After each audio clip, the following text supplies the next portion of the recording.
अस्सलामुअलैकुम, welcome to novels Urdu library channel. तो बढ़ते हैं अपने नावल की तरफ।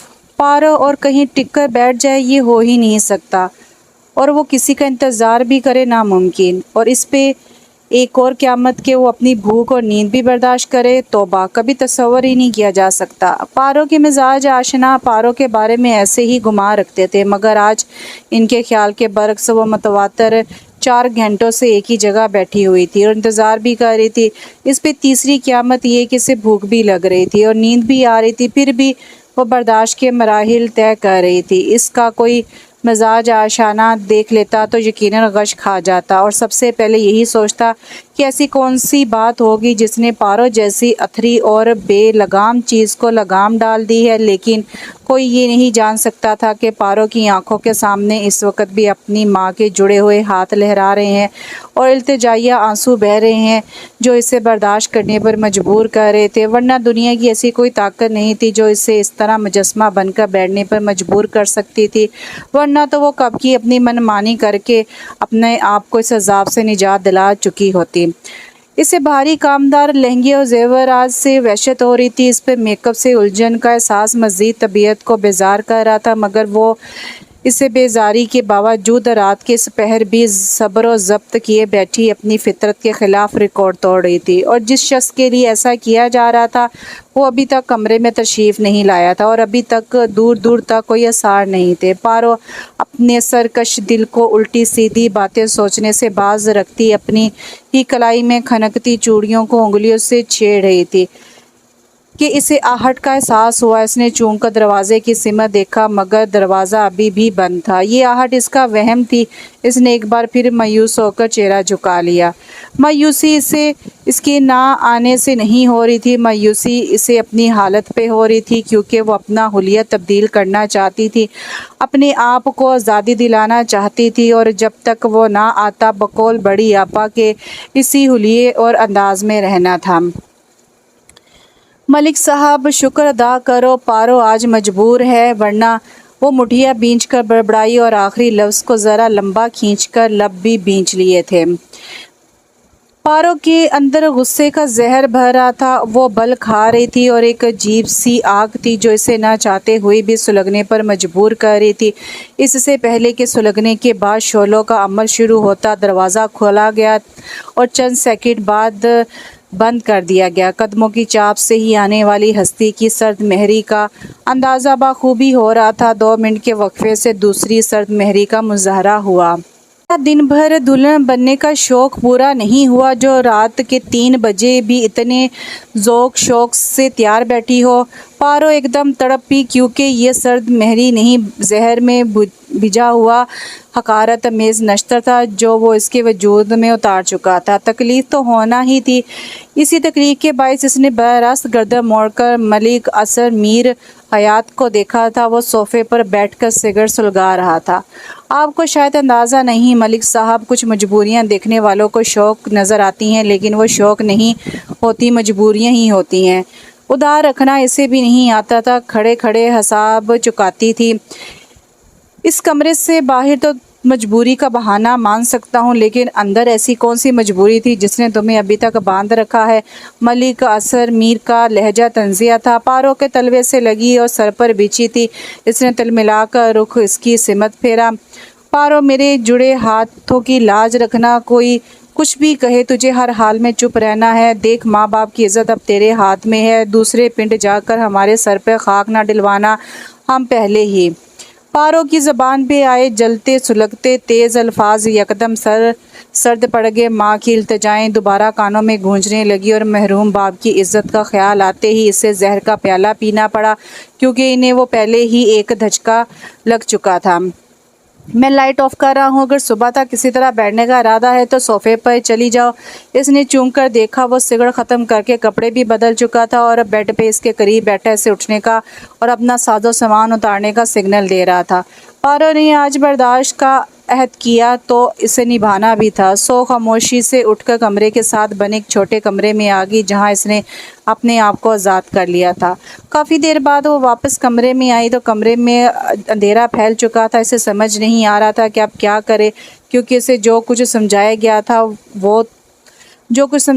था तो वो कुछ और था, और जो इस वक्त हो रहा था और वो कुछ और था, और इस कुछ और के मुतालिक तो किसी ने कोई हदायत ना दी थी, ना ही ऐसी सूरत हाल के लिए इसे तैयार किया गया था, बल्कि सभी का यही ख्याल था कि मलिक अजमीर इसे दुल्हन बने देखेगा तो दिलो जान से फ़दा हो जाएगा, वरना दीवाना हो जाएगा। लेकिन वो दीवाना तो नहीं, अलबत्ता बेगाना ज़रूर हो गया था।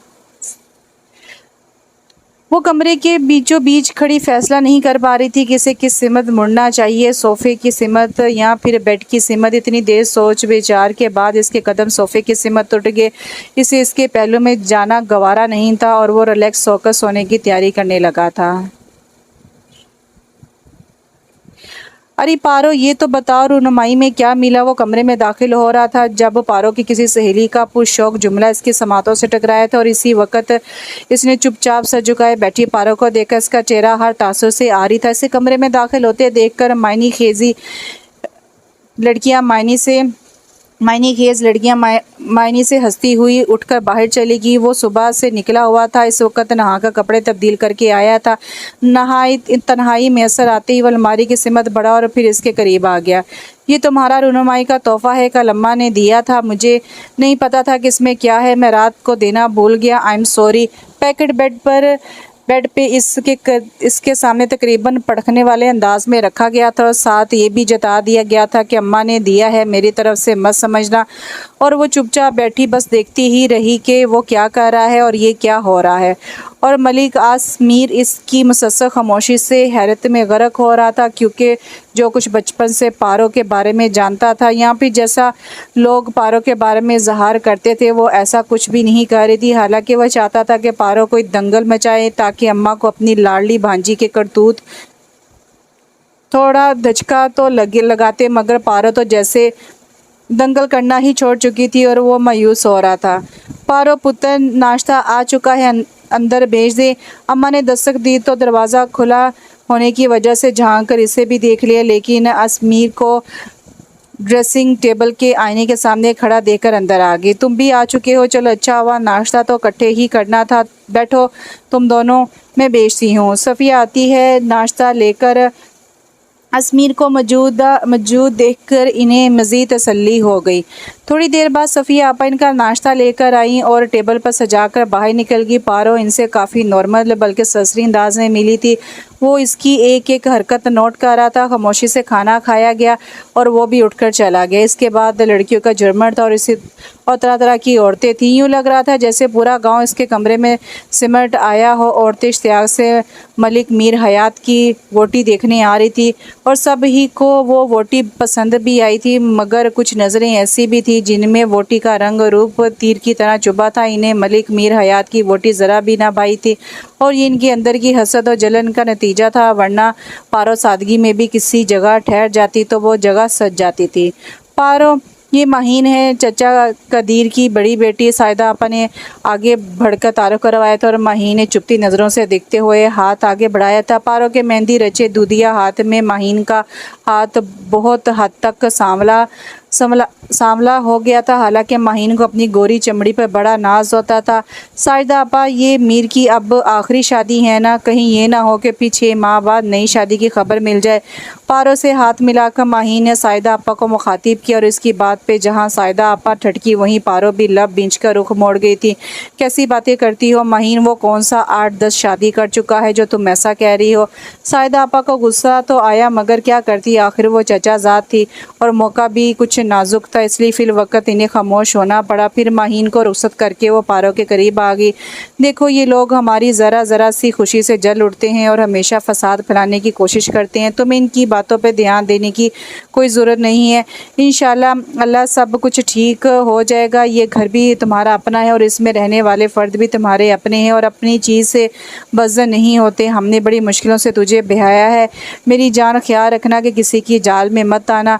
आपा मलिक मीर की बड़ी बहन और पारो की सगी खाला ज़ाद बहन थी। वो आस पास के हालात से वाकिफ़ थी, इसलिए इससे भी चौकन्ना और पुरसकून रहने की ताकीद कर रही थी और वो इससे सुने जा रही थी। वलीमे की रौनक मानंद हुई तो घर में एक खामोशी छा गई।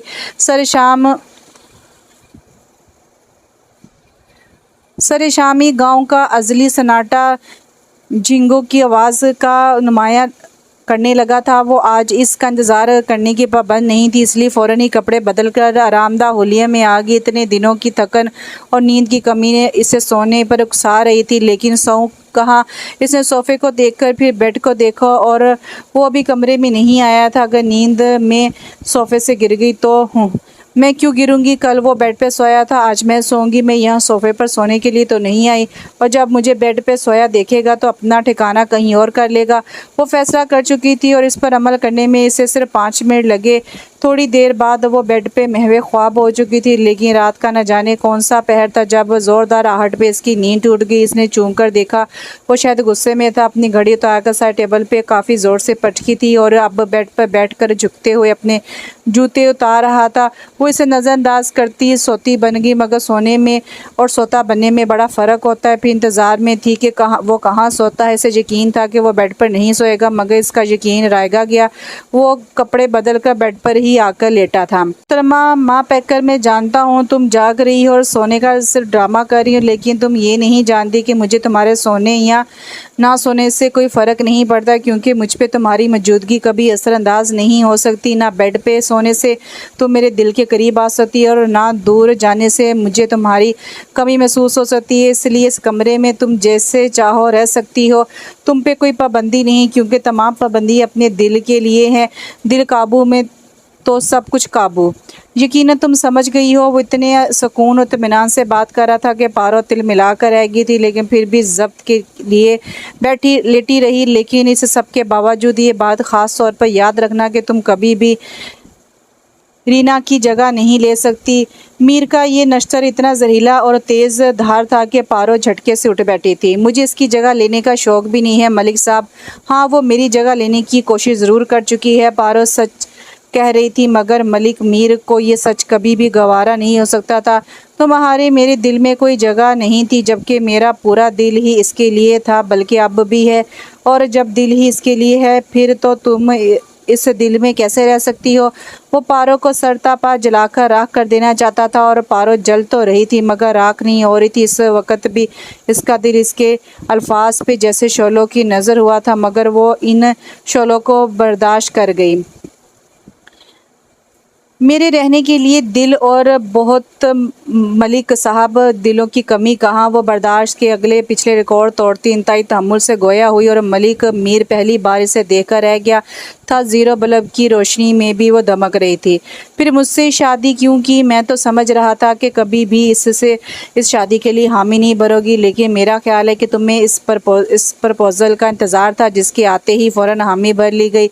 इसका लहजा तंज़िया और काफ़ी का हद तक काटदार था। मैंने रात को भी कहा था कि कुछ मजबूरियां देखने में शौक़ नज़र आती हैं, लेकिन वो शौक़ होती नहीं। और आपसे शादी क्यों की? ये सवाल आप अपनी माँ से करते बेहतर जवाब मिलता, क्योंकि उन्होंने ही अपना दुपट्टा उतार कर मेरे माँ के कदमों पे रखा था। हम शादी के लिए हामी भर लें, वो भी लफ्ज़ चबा चबा कर कहती कवड़ बदल कर लेट गई थी। मलिक मीर को मुंह तोड़ जवाब मिल चुका था, इसलिए चुप रह गया, मगर फिर भी पारो का अंदाज़ और लबो लहजा ज़रा नहीं भाया था, इसलिए सुलगती हुई नज़र से इसकी कमर को घूरा था। शन्नो, तो तू ठहर, मैं ऊपर चढ़ती हूँ, पर देख सारे सुरख बेर मेरे, अगर एक भी ख़राब किया तो हाथ तोड़ दूंगी, समझी। शन्नो को बेरी पे चढ़ने में नाकामी हो रही थी, और दरख्तों और दीवारों पर चढ़ने की माहिर पारो को ये नाकामी बर्दाश्त ना हुई और फ़ौरन आगे बढ़ी, लेकिन साथ ही अपने लिए सुरख बेरों की बुकिंग भी ज़रूरी समझी थी। चल ठीक है, जैसे तेरी मर्ज़ी। शन्नो भी आखिर इसकी सहेली थी, वो भी दा लगाना जानती थी। चंद सेकंड बाद पारो बेरी फतह कर चुकी थी। बेरी की शाखों पर बैठे तोते, बुलबुल, चिड़ियाँ जो सुकून से बैठे बेर ठोंग रहे थे, पारो की आमद पे एक हलचल में शोर मचाते आगे पीछे उठते चले गए। अरे कमबख्तो, मैं क्या तुम्हें खाने लगी थी जो यूं तड़पते हुए जा रहे हो? इसने उड़ने वालों को खरी खरी सुनाई। अरे वो समझ रहे थे कि बेरी पर कोयल चुड़ैल वारदात हो गई है। शन्नो ने इसका मजाक उड़ाया। ऐसी की तैसी मुझे चेड़ समझने वालों की, और ये तो क्यों दांत नकूस रही है? वो बेरी पर चढ़कर भी शन्नो के लत्ते लेने खड़ी हो गई थी। हालांकि दोनों काफ़ी गहरी और जिगरी सहेलियां थी, लेकिन जहां दोनों में इख्तलाफ हो जाता वहां तू तू मैं का मंजर देखने से ताल्लुक़ रखता था और दोनों एक दूसरे से रूठ भी जाती थी। देख पारो, छेती छेती कर मासी आ गई तो अच्छा नहीं होगा। शन्नो ने संजीदा सूरत बनाई और इसी छेती छेती में अचानक एक धमाका हुआ और पारो ज़मीन से आ लगी। हाय पारो मर गई, हाय पारो मर गई, मासी पारो मर गई। शन्नो शन्नो शोर मचाती हुई सेन की सिमत दौड़ी और फिर शन्नो के साथ पारो की माँ और आपा पिछवाड़े में दौड़ती आई, लेकिन वहाँ पारो बिल्कुल ठीक ठाक बैठी काफ़ी बुलंद आवाज़ से चीख रही थी और अपनी टांग को दोनों हाथों से थाम रखा था। हाय पारो मेरी टांग, हाय पारो मेरी नहीं टांग टूट गई, हाय पारो मरी नहीं मेरी टांग टूट गई, अपा पारो की टांग टूट गई, हाय अल्लाह पारो की टांग टांग टूटे तेरे कसम की मेरी क्यों तोड़ रही है मनूस कलमोही। पारो ने अंधा धुंध व वेला करती शन्नो की कमर में मुक्का जड़ दिया और शन्नो यकदम ठंडी हो गई और इसे ये भी पता चल गया कि पारो की कोई हड्डी पसली नहीं टूटी, सब सलामत है। और इस सलामती पर इसे थोड़ी मायूसी भी हुई थी, क्योंकि वो तो सोच रही थी कि पारो 4 दिन बिस्तर पर पड़ी तो दिन में तारे नजर आ जाएंगी और ये जो हर एक पे चौधरानी बनी फिरती है, थानेदारों की तरह काम करवाती है, सब कुछ भूल जाएगी। लेकिन शन्नो ये भूल रही थी कि थानेदार या फिर चौधरी अगर टूट फूट भी जाएं तो अपने काम फिर भी बासानी निकलवा लेते हैं। अल्लाह समझे तुझे पारो, मेरी ज़िंदगी को ज़ा बनाकर क्या मिलता है तुझे। अम्मा इसकी खराशों पर मरहम लगाने के बाद अब अपना माथा पीट रही थी। अम्मा तेरी ज़िंदगी मैंने ज़ाब नहीं की। पारो अम्मा से ज़्यादा बेजार हुई। अंदाज में वही लापरवाही थी जो बचपन से चली आ रही थी और कोई इस लापरवाही को ख़त्म नहीं कर सका था। पारो क्यों तंग करती है अम्मा को। सफ़िया आपा आज कल मेके आई हुई थी, लेकिन अम्मा की हालत देखकर परेशान हो रही थी, क्योंकि सफ़िया से छोटी रबिया की शादी हो रही थी। अम्मा पे काम का काफ़ी बोझ था, ऊपर से पारो ने हर एक का नाक में दम कर रखा था। एक तो ऊट पटांग हरकते और ऊपर से मुंह फट ज़बान, इससे ज़बान जद आम कर रखा था। हर कोई तौबा तौबा करता था। आपा मैं कब अम्मा को तंग करती हूँ और उल्टा अम्मा मुझे कमबख्त आग लगे तेरी से चढ़ चलती ज़बान को उल्टा दूसरों को इल्ज़ाम देती। अम्मा ने 2 हथड़ दे मारा और पारो बिलबिलाकर रह गई। आंखों में मोटे मोटे आंसू बिजली बनाने लगे थे। देखा आपा, अब भी मैं ही गलत हूँ, एक तो मुझे चोट लगी, ऊपर से अम्मा भी अपना शौक़ पूरा कर रही हैं। पारो की भराई हुई आवाज़ पर सफ़िया आपा का दिल भी लम्हे भर को भर गया। छोड़ो अम्मा, क्यों परेशान होती हो, अगर ये गिरी है तो चोट भी तो अपने आप को लगी, हमें क्या दोबारा जाकर चढ़ जाए हमारी बला से। अम्मा आपा ने अम्मा को बुलाना चाहा। अरे कैसे छोड़ दूँ, 16 साल की हो गई है, पर आते देख 8 सालों वाली भी नहीं मैं, अरे 8 सालों वाली भी नहीं। अरे मैं कहती हूँ इसके यही ढंग रहे तो मेरा जीना हराम हो जाएगा, मेरे सीने पे मूंग दलेगी ये मनहूस। अम्मा अपना सर पीट रही थी, लेकिन पारो पे ज़रा असर नहीं था। आखिर सफ़िया ने ही माँ को समझाया और अल्लाह से बेहतरी मांगने का मशवरा दिया। कमरुन्निसा और फ़खरुन्निसा माँ बाप की 2 ही बेटियां थीं और माँ बाप की लाडली भी बहुत थीं। कमरुन्निसा बड़ी और फ़खरुन्निसा छोटी थी, लेकिन दोनों बहनों में इस कदर प्यार मोहब्बत और अंडरस्टैंडिंग थी कि इन्हें कभी किसी और बहन भाई की ज़रूरत या कमी महसूस नहीं हुई थी और दोनों एक दूसरे को खूब अच्छी तरह समझती और चाहती थी। माँ बाप की आंगन में खूब ऐशो आराम की ज़िंदगी देखी, लेकिन जैसे ही दोनों की शादियाँ हुई दोनों की किस्मत के धारे बदल गए। कमरुन्निसा अपने ताया के घर ब्याह कर गई थी और जो इन ही की तरह ज़िम्मेदार थे। अलबत्ता फ़खरुन्निसा मलिक ख़ानदान की बहू बन गई। दोनों बहनों को औलाद की उम्मीद बंदी तो बड़े अरमानों से एक दूसरे से वादा किया कि अगर दोनों में से किसी के यहाँ भी बेटी बेटा पैदा हुआ तो वो दोनों का रिश्ता पक्का कर देंगी। जबकि कमरुन्निसा के यहाँ सफ़िया और फ़खरुन्निसा के यहाँ साइदा पैदा हुई तो दोनों बहनें अपना सा मुँह लेकर रहेगी। दोनों के यहाँ बेटियाँ पैदा हुई थीं। फिर कमरुन्निसा के यहाँ दूसरी बेटी की वलादत हुई और पैदा होने के 5वें दिन ही इसे इसकी पुप्पी ने मांग लिया और इस तरह रबिया अपनी पुप्पी की अमानत ठहरी। और ऐसे हालात में फ़खरुन्निसा कुछ नहीं कर सकती थी, क्योंकि इनकी गोद बेटे जैसे नेमत से खाली थी। अगर ये नेमत इनके पास होती तो वो कभी भी रबिया को हाथ से ना जाने देती, मगर फिर भी उन्होंने हिम्मत ना हारी और मायूसी का दामन ना छोड़ा और बड़ी मिन्नतों मुरादों के बाद इनके यहाँ आसमीर पैदा हुआ।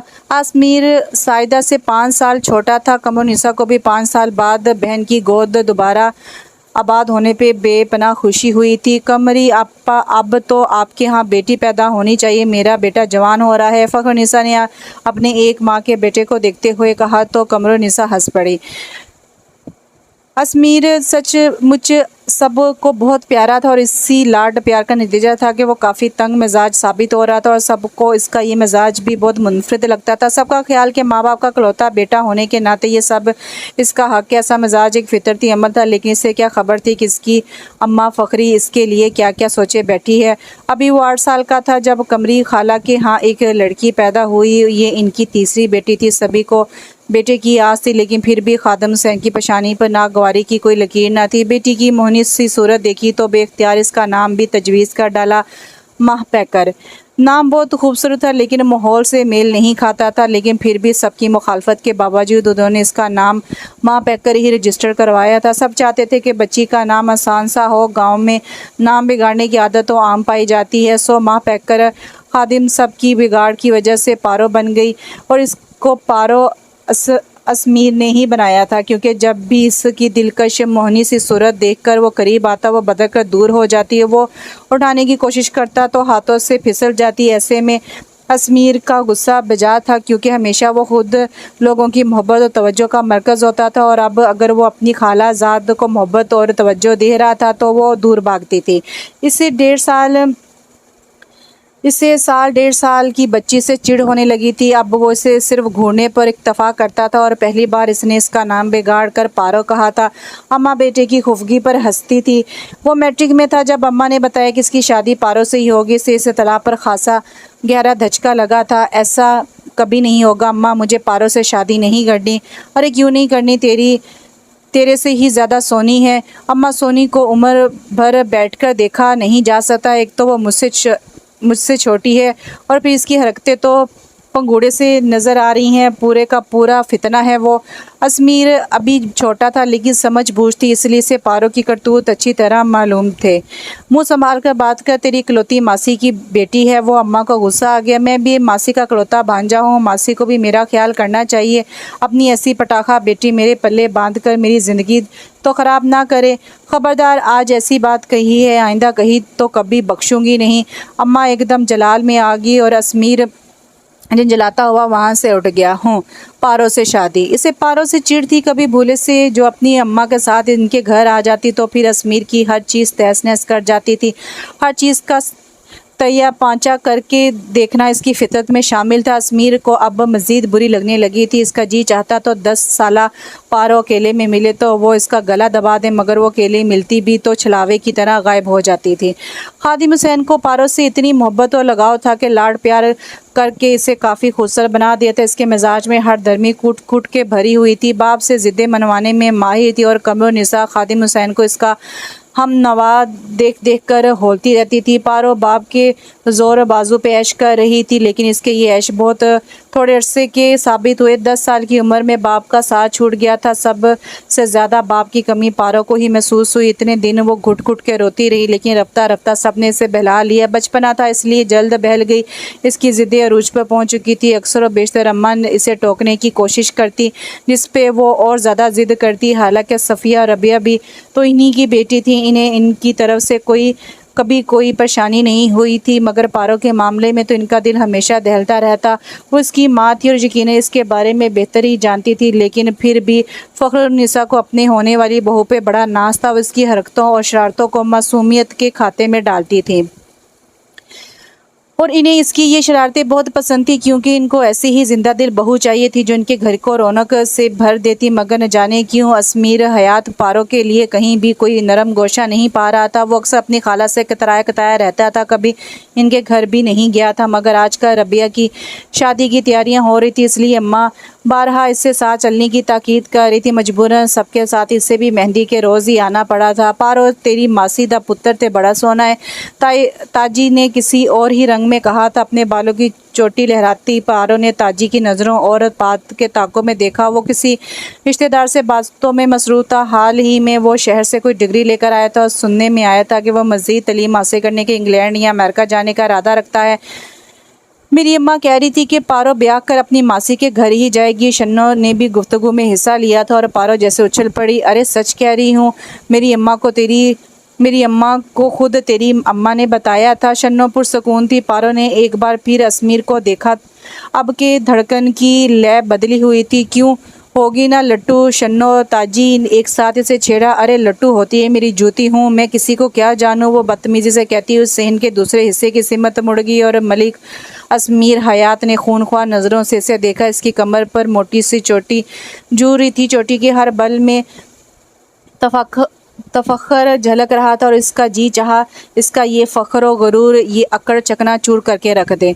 मेहंदी और फिर शादी के फंक्शन में भी वो बस अंदर ही अंदर खोलता रहा था। पारो की शक्ल जहाँ भी नज़र आती नफ़रत से रुख मोड़ लेता था और पारो जो अपनी सहेलियों से बचने के लिए इतनी कोफत बेजारी और नफ़रत का मुजाहरा करके आ गई थी, अपने दिल की धड़कनों पर काबू ना पा रही थी। वो मेहंदी और शादी की तमाम रस्मों में चोरी चोरी इसे देखती रही, लेकिन वो कुछ ज़्यादा ही रूखा फीका महसूस हो रहा था। पारो जैसी नटखट लड़की की चाहत के मदहोश जज्बे ने छुआ तो वो चंद दिनों में ही निखरती चली गई थी। इसकी शरारतों में अब शौकियाँ भी समा गई थी। इन्हीं दिनों मालूम हुआ कि अजमीर इंग्लैंड जा रहा है, इसे यूनिवर्सिटी की तरफ से स्कॉलरशिप मिल गया था। पारो थोड़ी उदास हुई, लेकिन जब खाला ने आकर बाकायदा मंगनी की रस्म करने का इजहार किया तो पारो की ये उदासी कुछ देर के लिए रफ़ा हो गई थी। कमरुन्निसा को अपनी छोटी बहन पे हैरत हुई जो इनकी इतनी बददिमाग बेटी को खुशी खुशी बहू बनाना चाह रही थी। कमरी आपा क्यों झल्ली हो गई है पारो, तो मेरी ख्वाहिशों का आईना है, मुझे ऐसी ही बेटी की ज़रूरत है। अब साइदा को देखो चुपचाप बड़ी हुई चार जमाते पड़ी और अपने घर बार की होगी। ना घर में मौजूदगी का पता चला ना घर से गैर मौजूदगी की खबर हुई। पर देखना जब पारो तेरे घर से रुखसत होगी तो तुझे बड़ा एहसास होगा कि पारो चली गई है। उन्होंने बहन को तसल्ली दिलासा दी और फिर मंगनी की तैयारी शुरू की गई। अजमीर के जाने से 2 रोज़ कबल पारो को मंगनी की अंगूठी पहनाएगी। इसकी सखियाँ सहेलियों ने इसे खूब तंग किया और खिलखिलाती हुई हर तरफ रंग बखेरती रही। इसके दिल में नए जज्बों ने जन्म लिया तो हर सू खुशबू का बसेरा हो गया था। इसके कोरे कागज़ से दिल पे सिर्फ और सिर्फ अजमीर का नाम लिखा था और वो इसमें खुश थी। मंगनी की वजह से अजमीर के घर वालों से खासी बदमज़गी हो चुकी थी और इस बदमज़गी में ही वो घर से रुखसत हुआ था। पारो के ख़िलाफ़ इसके दिल में शोले लपकते थे, लेकिन अम्मा ने इसके इनकार के बावजूद ज़बरदस्ती इसकी मंगनी करके ही दम लिया था। लेकिन इसकी वजह से वो अपनी माँ से बज़न हो चुका था। इसे एहसास होने लगा कि अम्मा को सिर्फ़ और सिर्फ बहन और भांजी की परवाह है, मेरी ज़िंदगी और मेरी खुशियों की कोई अहमियत नहीं रखती।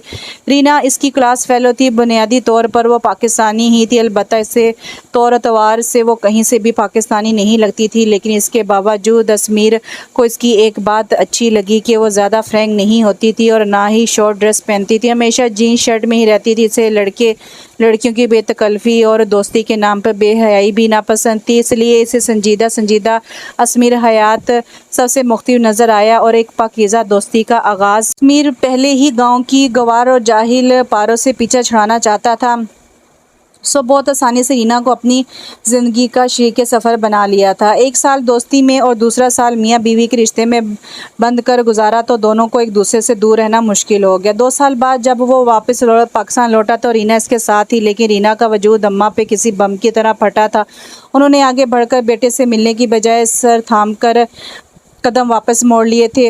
अम्मा मेरी बात तो सुनो। अजमीर यकदम आगे बढ़ा, मगर अम्मा इसके बढ़ने से पहले ही चकरा कर गिरी थी।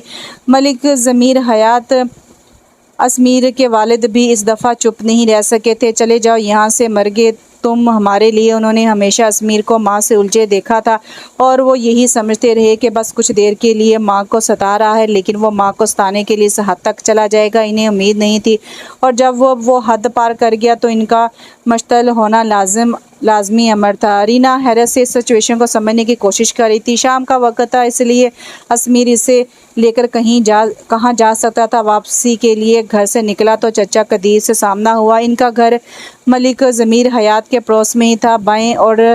बाएं दीवार दोनों घरों की मुश्तरका दीवार थी। चचा कदीर इसे और रीना को साथ ही ले आए थे। चचा कदीर की बड़ी बहन माहीन शुरू से ही अजमीर को बहुत पसंद करती थी, इसलिए लेकिन अपनी ताई की ज़बान पे हमेशा पारो का विर्द देखकर माहीन का खून जलकर रह जाता था। लेकिन आज जब पारो की जगह किसी और को देखा तो माहीन को कदरे तसल्ली हुई थी। एकदम दिल पे फुहार सी पड़ी। उन्होंने रीना को हाथों हाथ लिया था। चचा कदीर की फैमिली को अपना हमनवा देखकर अजमीर को थोड़ा हौसला हो गया था। इसके ख्याल में वो अम्मा अब्बा को समझाने और राज़ी करने में इसकी मदद कर सकते थे। वो अपनी सोचों में गलत था और रीना अपनी सोचों में। आपने मुझे बताया क्यों नहीं था कि आपकी एंगेजमेंट हो चुकी है। तन्हाई मिलते ही वो बोली, इसमें एंगेजमेंट को मैं इस एंगेजमेंट को नहीं मानता, क्योंकि इस रिश्ते में मेरी मर्ज़ी या फिर मेरी पसंद एक पर्सन भी शामिल नहीं थी और ना ही अब है। इसने मैंने अगर किसी को पसंद किया तो वो सिर्फ तुम हो, इसलिए शादी भी कर चुका हूँ। अगर अम्मा अब्बा नहीं माने तो मैं शहर जाकर फ्लैट ले लूँगा, मुझे किसी की कोई परवाह नहीं है। अजमेर हयात भी इन्हीं की औलाद था, अपनी मर्ज़ी चलाने वाला। लेकिन आपको कम से कम इस रिश्ते का जिक्र तो करना चाहिए था। मैं क्यों खामखा किसी की किस्मत के आड़े आ गई। रीना को अफसोस हो रहा था, मगर अजमेर इससे ज़्यादा देर इस कैफियत में नहीं रहने दिया था। बहुत जल्द वो अजमेर को अपनी किस्मत मानने में कामयाब हो गई थी, लेकिन अम्मा अब्बा ने इसके वजूद को तस्लीम करने से इनकार कर दिया था और मजबूरन अजमेर रीना को लेकर शहर चला गया, जहां वो अपनी तन्हा और अलग दुनिया बसाने में मसरूफ़ हो चुका था और इस दुनिया से कुछ दूर पारों की दुनिया साकत रह गई थी।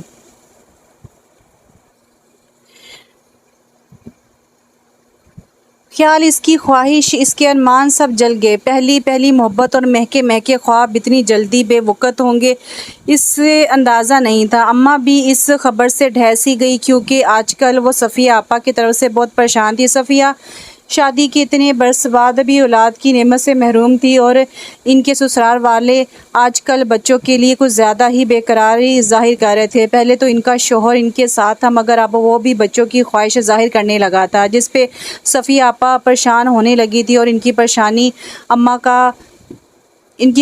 अम्मा का भी दामन पकड़ चुकी थी। एक तो जवानी में ही बेवगी का रोग लग गया, ऊपर से तीन तीन बेटियों का बोझ।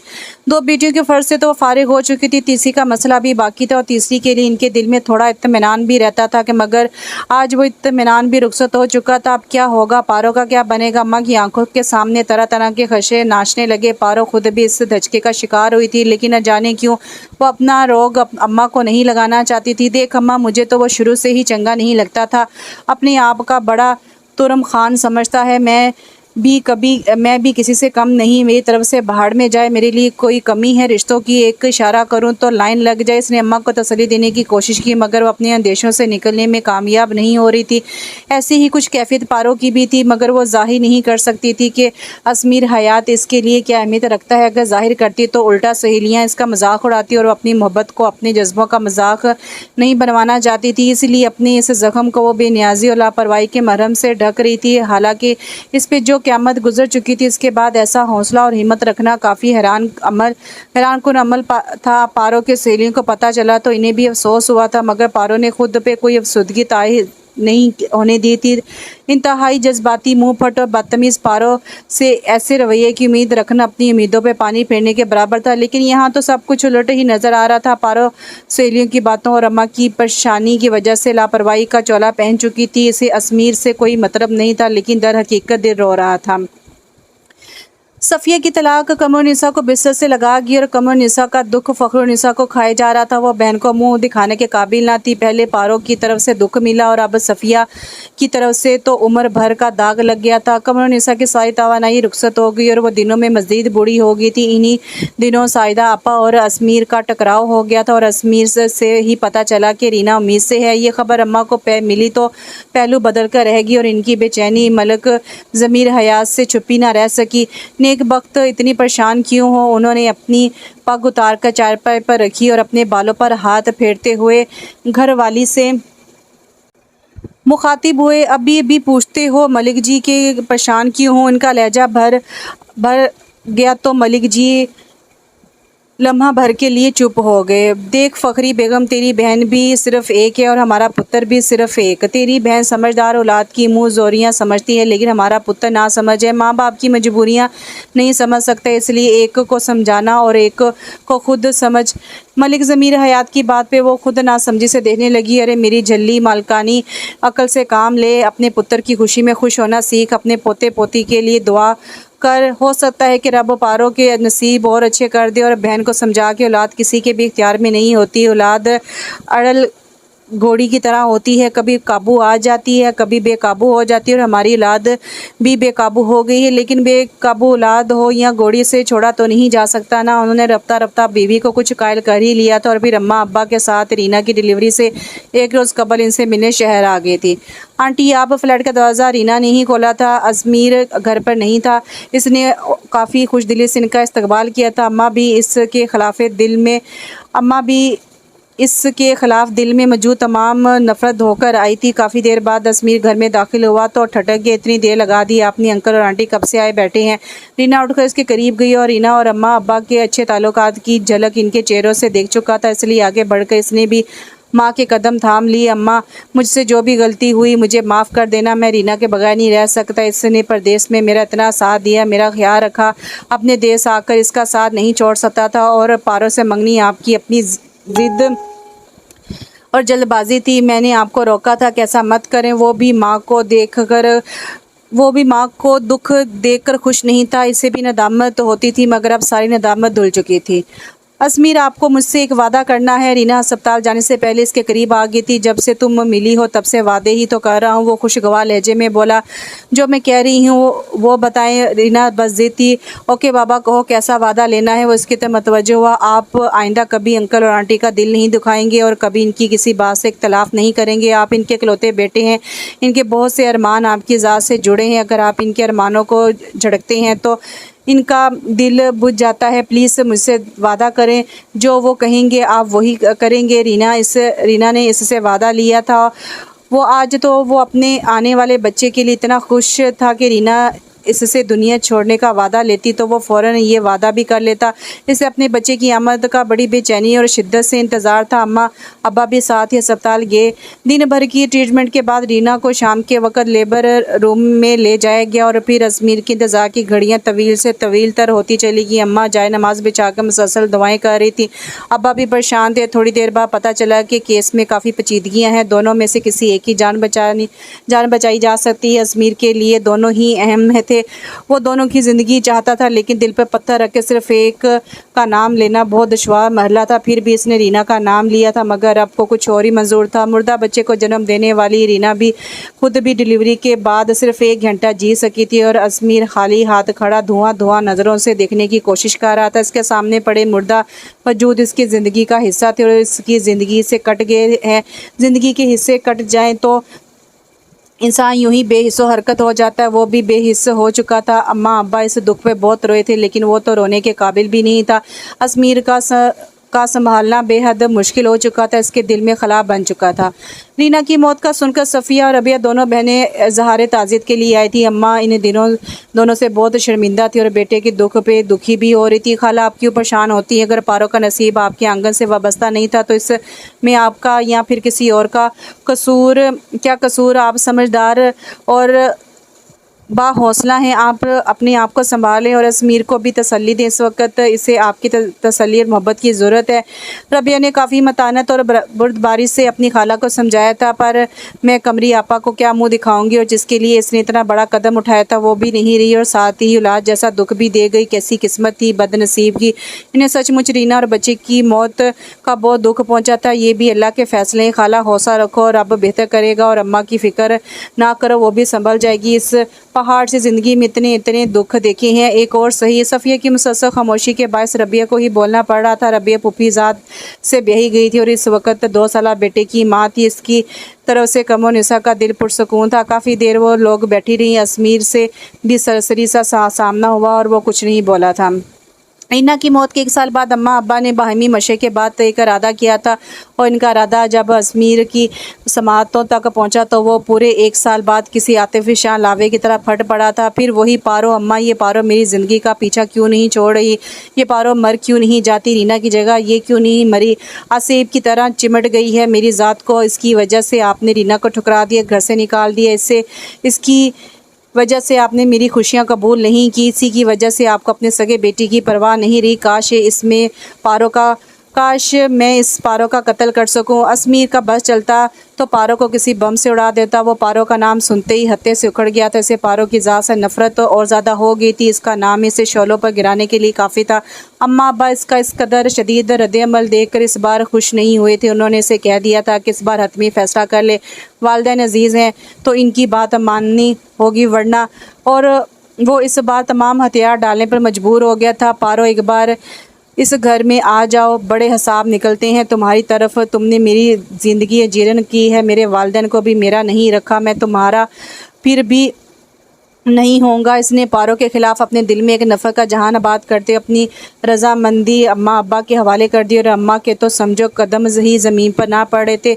उन्होंने अजमीर को हज़ारों दुआएं दे डाली, इसके माथे पर प्यार भी किया, और वो खामोश सर्द मेरी से बस अम्मा का चेहरा देखता रहा। इसकी खुशी में वो लोग खुश नहीं हुए थे। अब इन लोगों की खुशी में वो खुश नहीं था। इसके तमाम एहसासात सपाट हो चुके थे। इसके दिल में अब सर्द लहू गर्दिश करता था। अलबत्ता नफ़रत के एहसास ठाठे मारता था। मेरी तरफ से इनकार है। पारो ने अम्मा और मासी के सामने दो टोक साफ साफ इनकार कर दिया था। पारो ज़बान बंद रख अपनी अम्मा को गुस्सा इसके मुंह पर ज़बान से पहले ही वो डरती थी। आज वो मासी के सामने भी लगी पट्टी रखे बगैर बोल पड़ी थी। मज़ीद न जाने क्या गुल अफशानी करती। अम्मा, मेरी ज़बान बंद है, खुलवाने की कोशिश ना कर। मुझे तेरी बहन के घर ब्याह नहीं करना तो बस नहीं करना। बस मैंने कह दिया। पारो को पास ही बैठी खाला फ़ख्रुन्निसा की कोई परवाह नहीं थी। खाला चुप होगी। इन्हें पता था कि एक बार रिश्ता तोड़कर दोबारा जोड़ने का यही इंजाम होता, मगर वो किसी भी हाल में अपनी बहन से रिश्ता जोड़ना चाहती थी। उन्होंने बड़ी बहन से हाथ जोड़कर माफ़ी भी मांगी। फिर मलिक ज़मीर हयात भी बेटे की वजह से शर्मिंदा हो रहे थे। ऐसे में कमो निसा से नज़रअंदाज करना मुश्किल हो गया था। और अम्मा को नरम पड़ते देख कर पारो ज़िद कर बैठी। इसने इनकार कर दिया था। कमरी आपा, हम परसों फिर आएंगे। आप आराम से सलाम मशा कर लें। वो जाते जाते इनको कुछ और वक़्त देगी ताकि वो पारो को समझा सके। लेकिन पारो तो किसी को पट्टे पे हाथ नहीं रखने दे रही थी। आखिर तू चाहती क्या है? अम्मा को पारो पे ताव आ रहा था। बस मैं इससे ब्याह नहीं करना चाहती अम्मा। मेरा ब्याह चाहे जिससे चाहे कर दे, पर अपनी बहन के बेटे का नाम ना ले। मेरा दिल जल जाता है इसके नाम से। पारो नहू तो नफरत से कहती बाहर चलेगी और अम्मा के लिए और ज़्यादा परेशानी छोड़ गई थी। फिर सफ़िया आपा ने इन्हें तसल्ली दी, इसे प्यार से समझाने का मशवरा दिया, मगर पारो को मलिक अज़ीर मीर हयात से इस कदर नफ़रत और बेजारी हो चुकी थी कि वो ना प्यार से समझ रही थी ना डांट से। ऐसे में अम्मा के सर में न जाने कैसा दर्द उठा के शहर के अस्पताल एडमिट करवाना पड़ा। सफ़िया और रबिया तो परेशान थी ही, पारो का भी बुरा हाल हो चुका था। इन बहनों का वहाँ सहारा सिर्फ अम्मा ही तो थी, और इन्हीं के दम से आज वो एक छत तले बैठी थी। कमोनिसा ने होश में आने के बाद भी पारो से मान जाने की इल्तिजा की थी, और पारो ने छम छम ने बहाते हुए सरस बात में हिला दिया, वरना अभी तक अपने ठुकराए जाने का ज़ख्म पारो के दिल को बुरी तरह तड़पा रहा था। इसका जी चाहता जिस तरह मलिक असीर मीर ने इस की मोहब्बत, इसके मासूम जज्बात और इसकी ज़ात को ठुकराया था, इसी तरह वो भी इससे ठुकरा सकती। बल्कि एक बार नहीं कई बार ठुकराती, तब भी इसका कलेजा ठंडा ना होता। मगर अम्मा की तकलीफ़ के आगे हार गई। इसने अम्मा की खातिर मलिक मीर की ये गुस्ताखी दरगुजर कर डाली। लेकिन इसके अंदर जो उबाल उठते थे वो अम्मा को बाखूबी नज़र आते थे। इन्हें मालूम था कि वो कुछ भी कर सकती है, इसलिए रुखसती से कबल उन्होंने अपने हाथ जोड़कर इसे अपनी इज़्ज़त और तरबियत की लाज रखने का वास्ता दिया था। और वो जो कभी भी किसी भी चीज़ के आगे झुकती नहीं थी, और ना ही मौम होती थी, और ना ही कभी इस पे किसी चीज़ का असर हो सकता था। वही माँ के जुड़े हुए और बेबसी से बहते आंसू देखकर झुक गई थी, मौम हो गई। इस पे माँ के दुखों का असर हो गया था। इसे माँ की तकलीफ़ और परेशानी का एहसास हो गया था। इसने अपने दिल से अहद कर लिया कि अब कभी अम्मा को तंग नहीं करेगी, चाहे कुछ भी हो। इस अहद को निभाने के लिए अभी इसे कुछ वक़्त की ज़रूरत थी। अभी इसे सब्र और ज़ब्त के आदाब सीखने के मराहिल से गुजरना था। इसके अंदर पहले जैसे जोश और गुस्से के उबाल उठते थे, मगर वो बर्दाश्त कर रही थी, यानी बर्दाश्त करने का अमल शुरू हो चुका था। क्योंकि कल रात से लेकर अब तक वो अजमीर के कुछ ढके छुपे और कुछ यहाँ होते नश्तर काफ़ी हद तक खामोशी से सह चुकी थी, और आइंदा भी वो अपने अहद पर अमल पैरा होना चाहती थी। इसने सबको सताने का इरादा तर्क कर दिया था। अब शायद सिर्फ़ और सिर्फ अपने आप को सताना चाहती थी, और अपने साथ साथ अपने दिल को भी। आज वो शादी के 2 दिन बाद पहली बार मेके जा रही थी। इसके साथ फ्रूट, मिठाइयाँ और मेवा जात के टोकरे भेजे जा रहे थे। अज़मीर की सुबह सवेरे ही शहर जाने के लिए निकल चुका था। इसने शहर में एक दोस्त के साथ मिलकर पार्टनरशिप के तौर पर बिज़नेस शुरू कर रखा था। नया-नया काम जमाया था, इसलिए ज़्यादा तवज्जो का हामिल था। फ़ख्रुन्निसा ने रोकने का इरादा किया, फिर रुक गई कि जाता है तो जाए, शाम तक आ जाएगा, और उन्होंने शाम तक आने की ताकीद भी की थी, लेकिन पारो को पता था कि वो नहीं आएगा। शाम को जब रबी अपने शौहर के साथ इसे लेने के लिए आई, वो इस वक्त भी नहीं आया था और पारो चली भी गई, तब भी इसकी आमद का कोई असर नहीं था। और पारो आज एक नए अमल से गुजर रही थी, यानी दिखावे और छुपाने के अमल से।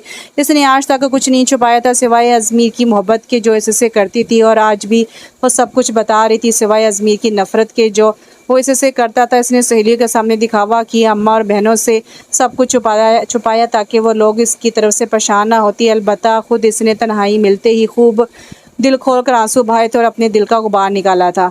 पारो को वापस ससुराल आए हुए हफ्ता हो चुका था, लेकिन अज़मीर अभी तक नहीं लौटा था। मलिक ज़मीर हयात दोबारा इसे फ़ोन कर चुके थे, लेकिन वो जवाबन यही कहता कि काम नया नया है, तवज्जो मांगता है, और हमेशा इस जवाब पे झिंझला जाते कि बीवी भी नई नई है, तवज्जो मांगती है, कुछ इसका ही ख्याल कर लो, जिस पे वो जल्द आने का वादा करके फ़ोन बंद कर देता था। लेकिन अम्मा को बेटे की फितरत का अंदाज़ा था, एहसास था कि वो इन्हें अंदरूनी मार सज़ा देना चाहता है, और ये सारे बहाने सिर्फ पारो के लिए बना रहा है। हालांकि पारो को इसके होने और ना होने की कोई परवाह नहीं थी।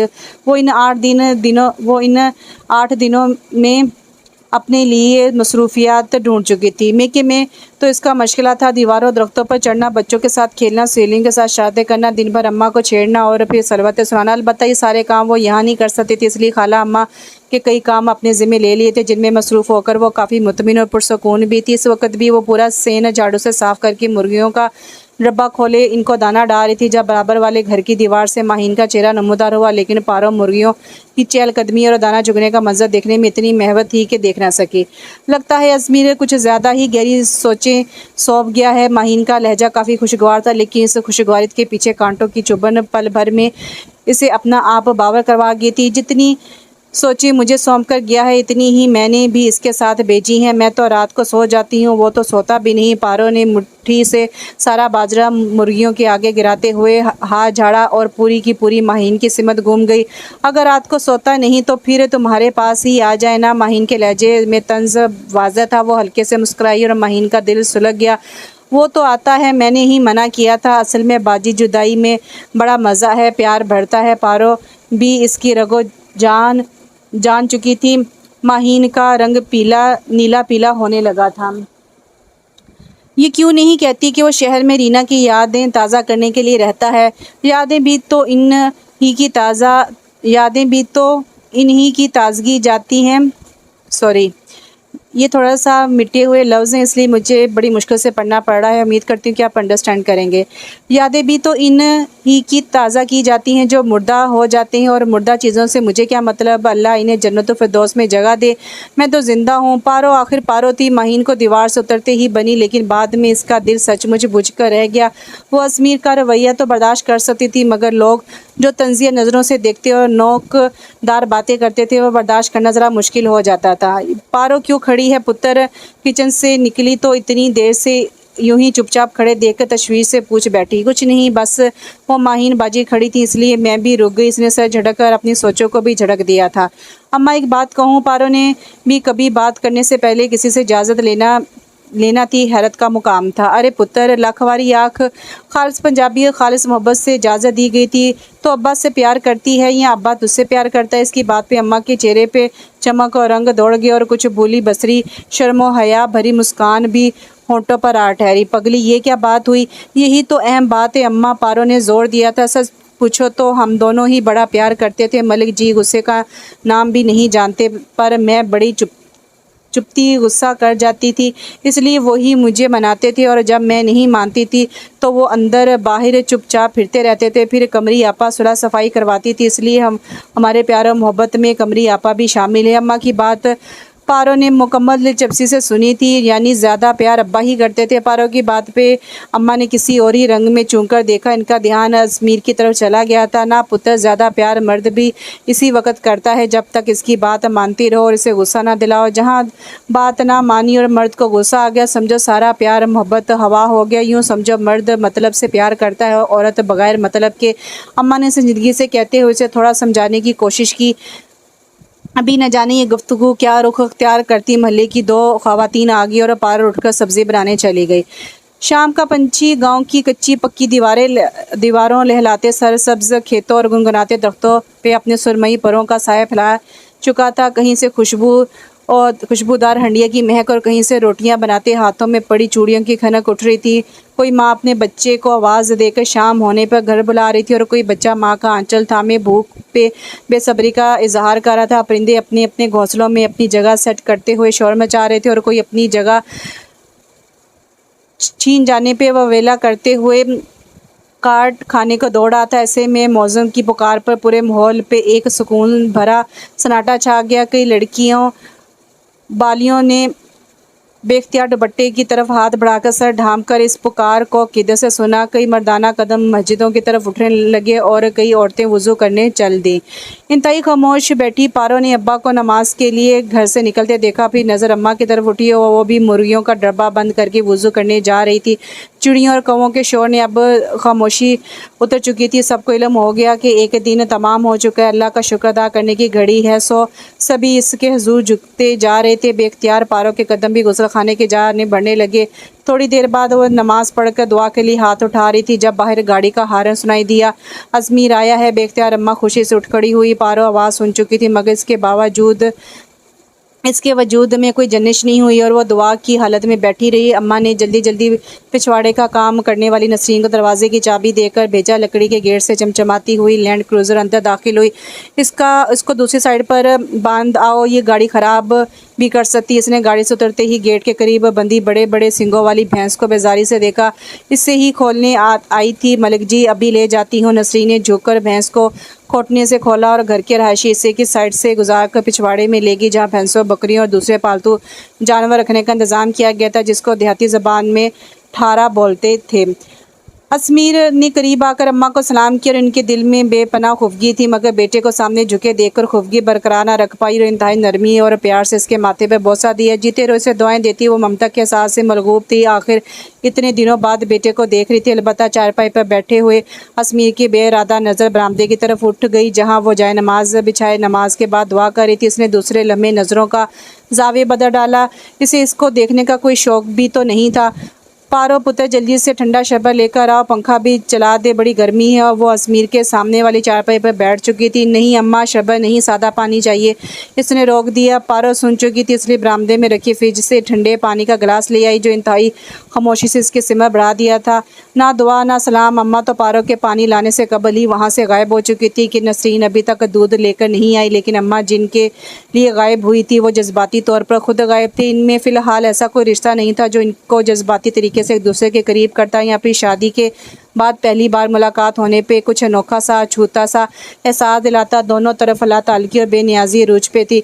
इसके हाथ से गिलास थामते हुए भी अजमीर ने निगाह उठाकर भी ना देखा और वो भी लापरवाही से खड़ी गिलास खाली होते ही उल्टे कदमों लौट गई। थोड़ी देर बाद घर में कुछ चहल पहल सी होने लगी। अब्बा नमाज पढ़ के आ चुके थे। चाचा कदीर को अजमीर की आमद का पता चला तो वो भी मिलने चले आए। चची ज़हरा भला क्यों पीछे रहती। ऐसे में पारो को एहसास हुआ कि दीवार पार से भी किसी ने अजमीर की आमद को वेलकम किया है। खाना खाने के बाद काफ़ी देर यूं ही सहन में महफिल लगी रही। अलबत्ता पारो इन लोगों की चाय देखकर अपने कमरे में आ गई थी। गर्मी का एहसास काफ़ी था लेकिन वो कमरे से बाहर सोने की आदी नहीं थी, इसलिए 3-4 रोज़ कबल मलिक ज़मीर हयात इसके लिए रूम कूलर ले आए थे। पारो के इन नाज़ो नखरे उठाए जाने पे माही ने काफ़ी नाक मुँह चढ़ाई थी। अब ऐसी भी क्या नाजुक मिजाजी के सेन में ना सोया जा सके। हम भी तो सोते हैं हूँ। फजूल में 8-10 हज़ार रुपया खर्च करवाना ज़रूरी था। पारो से क्या जवाब देती। अब्बा खुद ही बोल पड़े, जब घर बार ही इसका है तो फिर 8-10 हज़ार क्या अहमियत रखते हैं। जिस पे माहीन मज़ीद जलकर रह गई। मेरा आसमानी सूट कहाँ है। बेहद तीखे बेजार और भरम लहजे में पूछा गया और गुंदगी में उतरी। पारो यकदम चूक कर बेदार हुई। अज़मीर अलमारी खोले खड़ा था। पारो की नासमझ सवाली नज़रें देखकर तिलमिलाया। मोहतरमा, मैं पूछ रहा हूँ, मेरा आसमानी रंग का सूट कहाँ है? अगर होश व हवास मुकम्मल हैं तो बता दें ताकि मैं कपड़े बदल सकूँ। लहजे की काट में इजाफा हो चुका था। पारो, इसका सूट निचले खाने में तय करके रखा हुआ पारो ने इसका सूट निचले खाने में तय करके रखा हुआ था, इसलिए खुद ही बेड से उतर आई। वो 2 कदम पीछे हटा और पारो आगे बढ़कर अलमारी से सूट निकालने लगी। बेजारी के आलम में अज़मीर ने इसकी पुश्त को घूरा मगर चूक गया। स्याह बालों की मोटी सी चोटी नागन की तरह नाजुक कमर पर झूल रही थी। इसकी नज़र दराज चोटी को छूते हुए इसकी गर्दन और कंधों तक चली गई।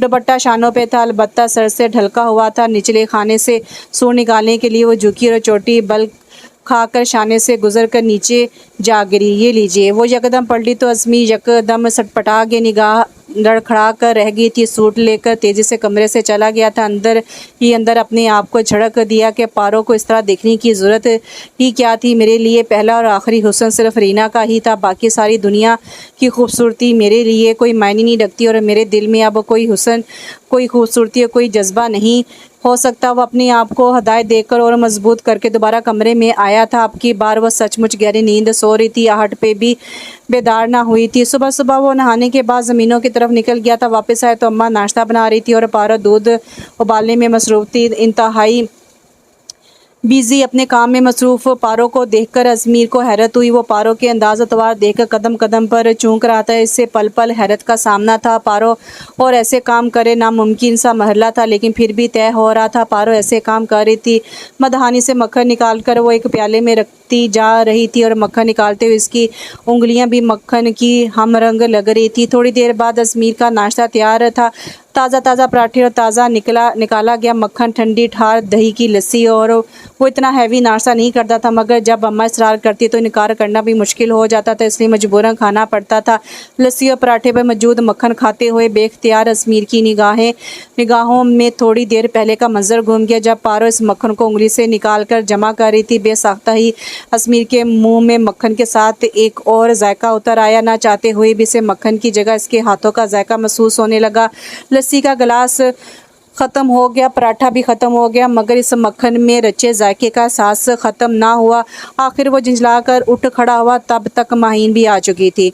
कैसे हो अज़मीर? वो अज़मीर से 1 साल ही छोटी थी, इसलिए बराबरी और बेतकल्फ़ी का मुजाहरा करती थी। ठीक हूँ, आप सुनाए, कहाँ होती हैं? अज़मीर हमेशा से एहतराम से मुखातिब करता था। मैं तो यहीं होती हूँ, अलबत्ता तुम यहाँ नहीं होते। माहीन नाश्ते के बर्तन समेटती पारो को तंज़ीह नज़रों से देखा।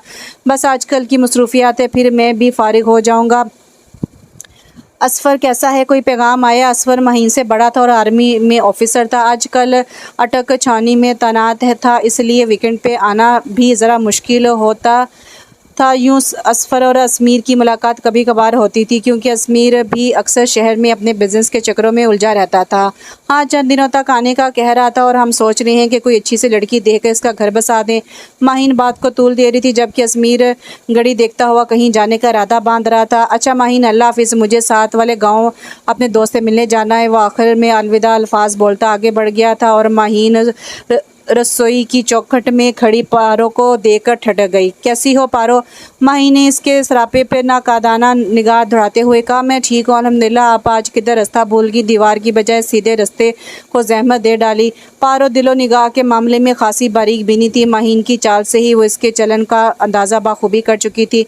वो मुझे लस्सी लेनी थी, हमारी चाटी में बिल्ली मुँह मार गई है, इसने बहाना किया।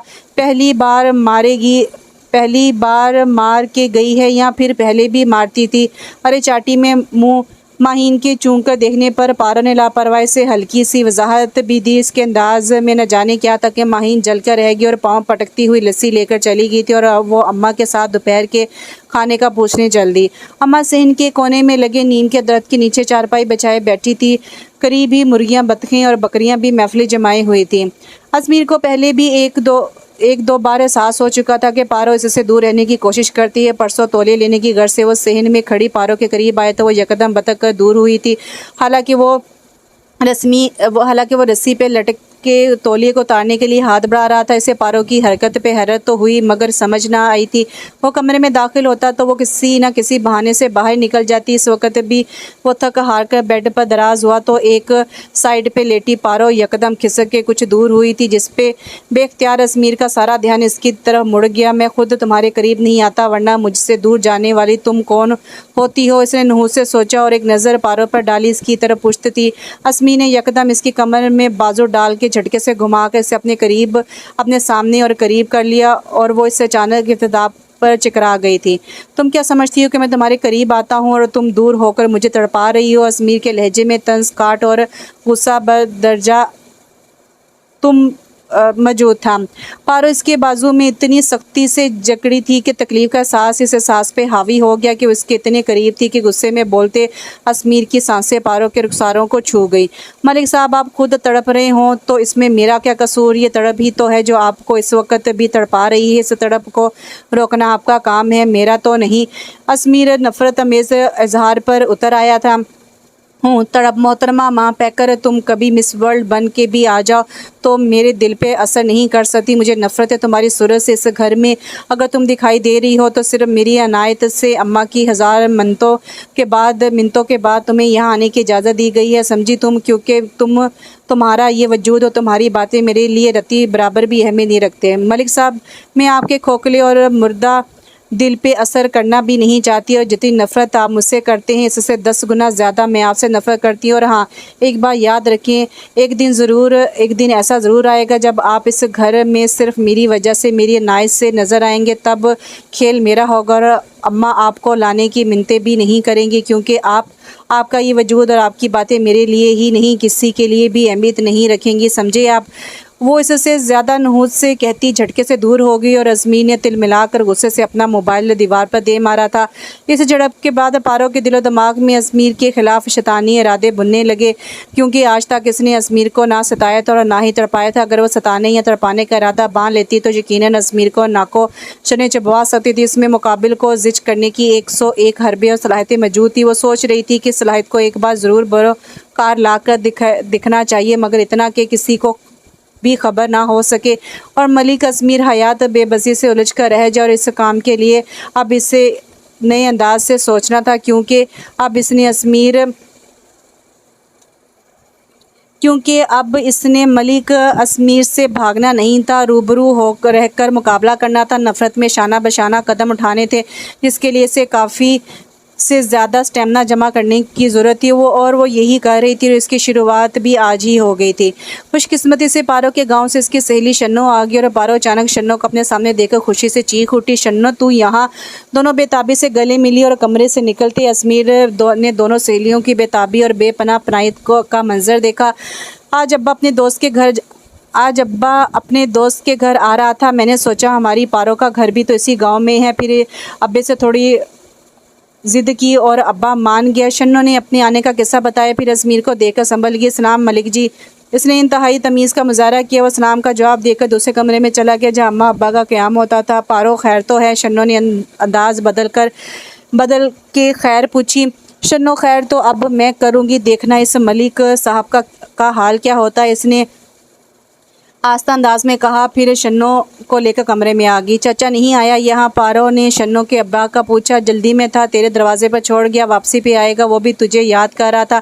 अम्मा और बहनों की खैर खैरी पूछने के बाद इन लोगों की बातें शुरू हो गई। नसरीन के हाथ अम्मा ने खाने पीने की काफ़ी अशिया भिजवाई थी और खाने की तैयारी भी शुरू कर दी। आखिर पारो की सहेली आई थी, वो भी इसके गाँव से, इसलिए खुसूसी खाता तवाज़ा की थी। अजमीर को अम्मा का ये हर कदम पे पारो के लिए बिछ जाना सख्त जहर लग रहा था, इसलिए नागवारी थी। इसके चेहरे को देखते ही महसूस हो रही थी। ऊपर से कमरा पारो और शन्नो के कब्जे में था, जैसे मुसलसल खिलखिलाहटों की आवाज़, सरगोशियों की आवाज़ें सुनाई दे रही थी। काफ़ी देर बाद पारो किसी चीज़ के लिए बाहर निकली और अजमीर तेज़ी से इसके करीब आया था। अपनी सहेली को किसी दूसरे कमरे में ले जा, मुझे आराम करना है। देखा अम्मा, मलिक साहब क्या कह रहे हैं? अपनी सहेली को कमरे से निकाल दो, इनको आराम करना है। पारो ने एक लम्हा ज़ाय किए बगैर अम्मा को दरमियान में घसीट लिया और अजमीर सटपटा गया।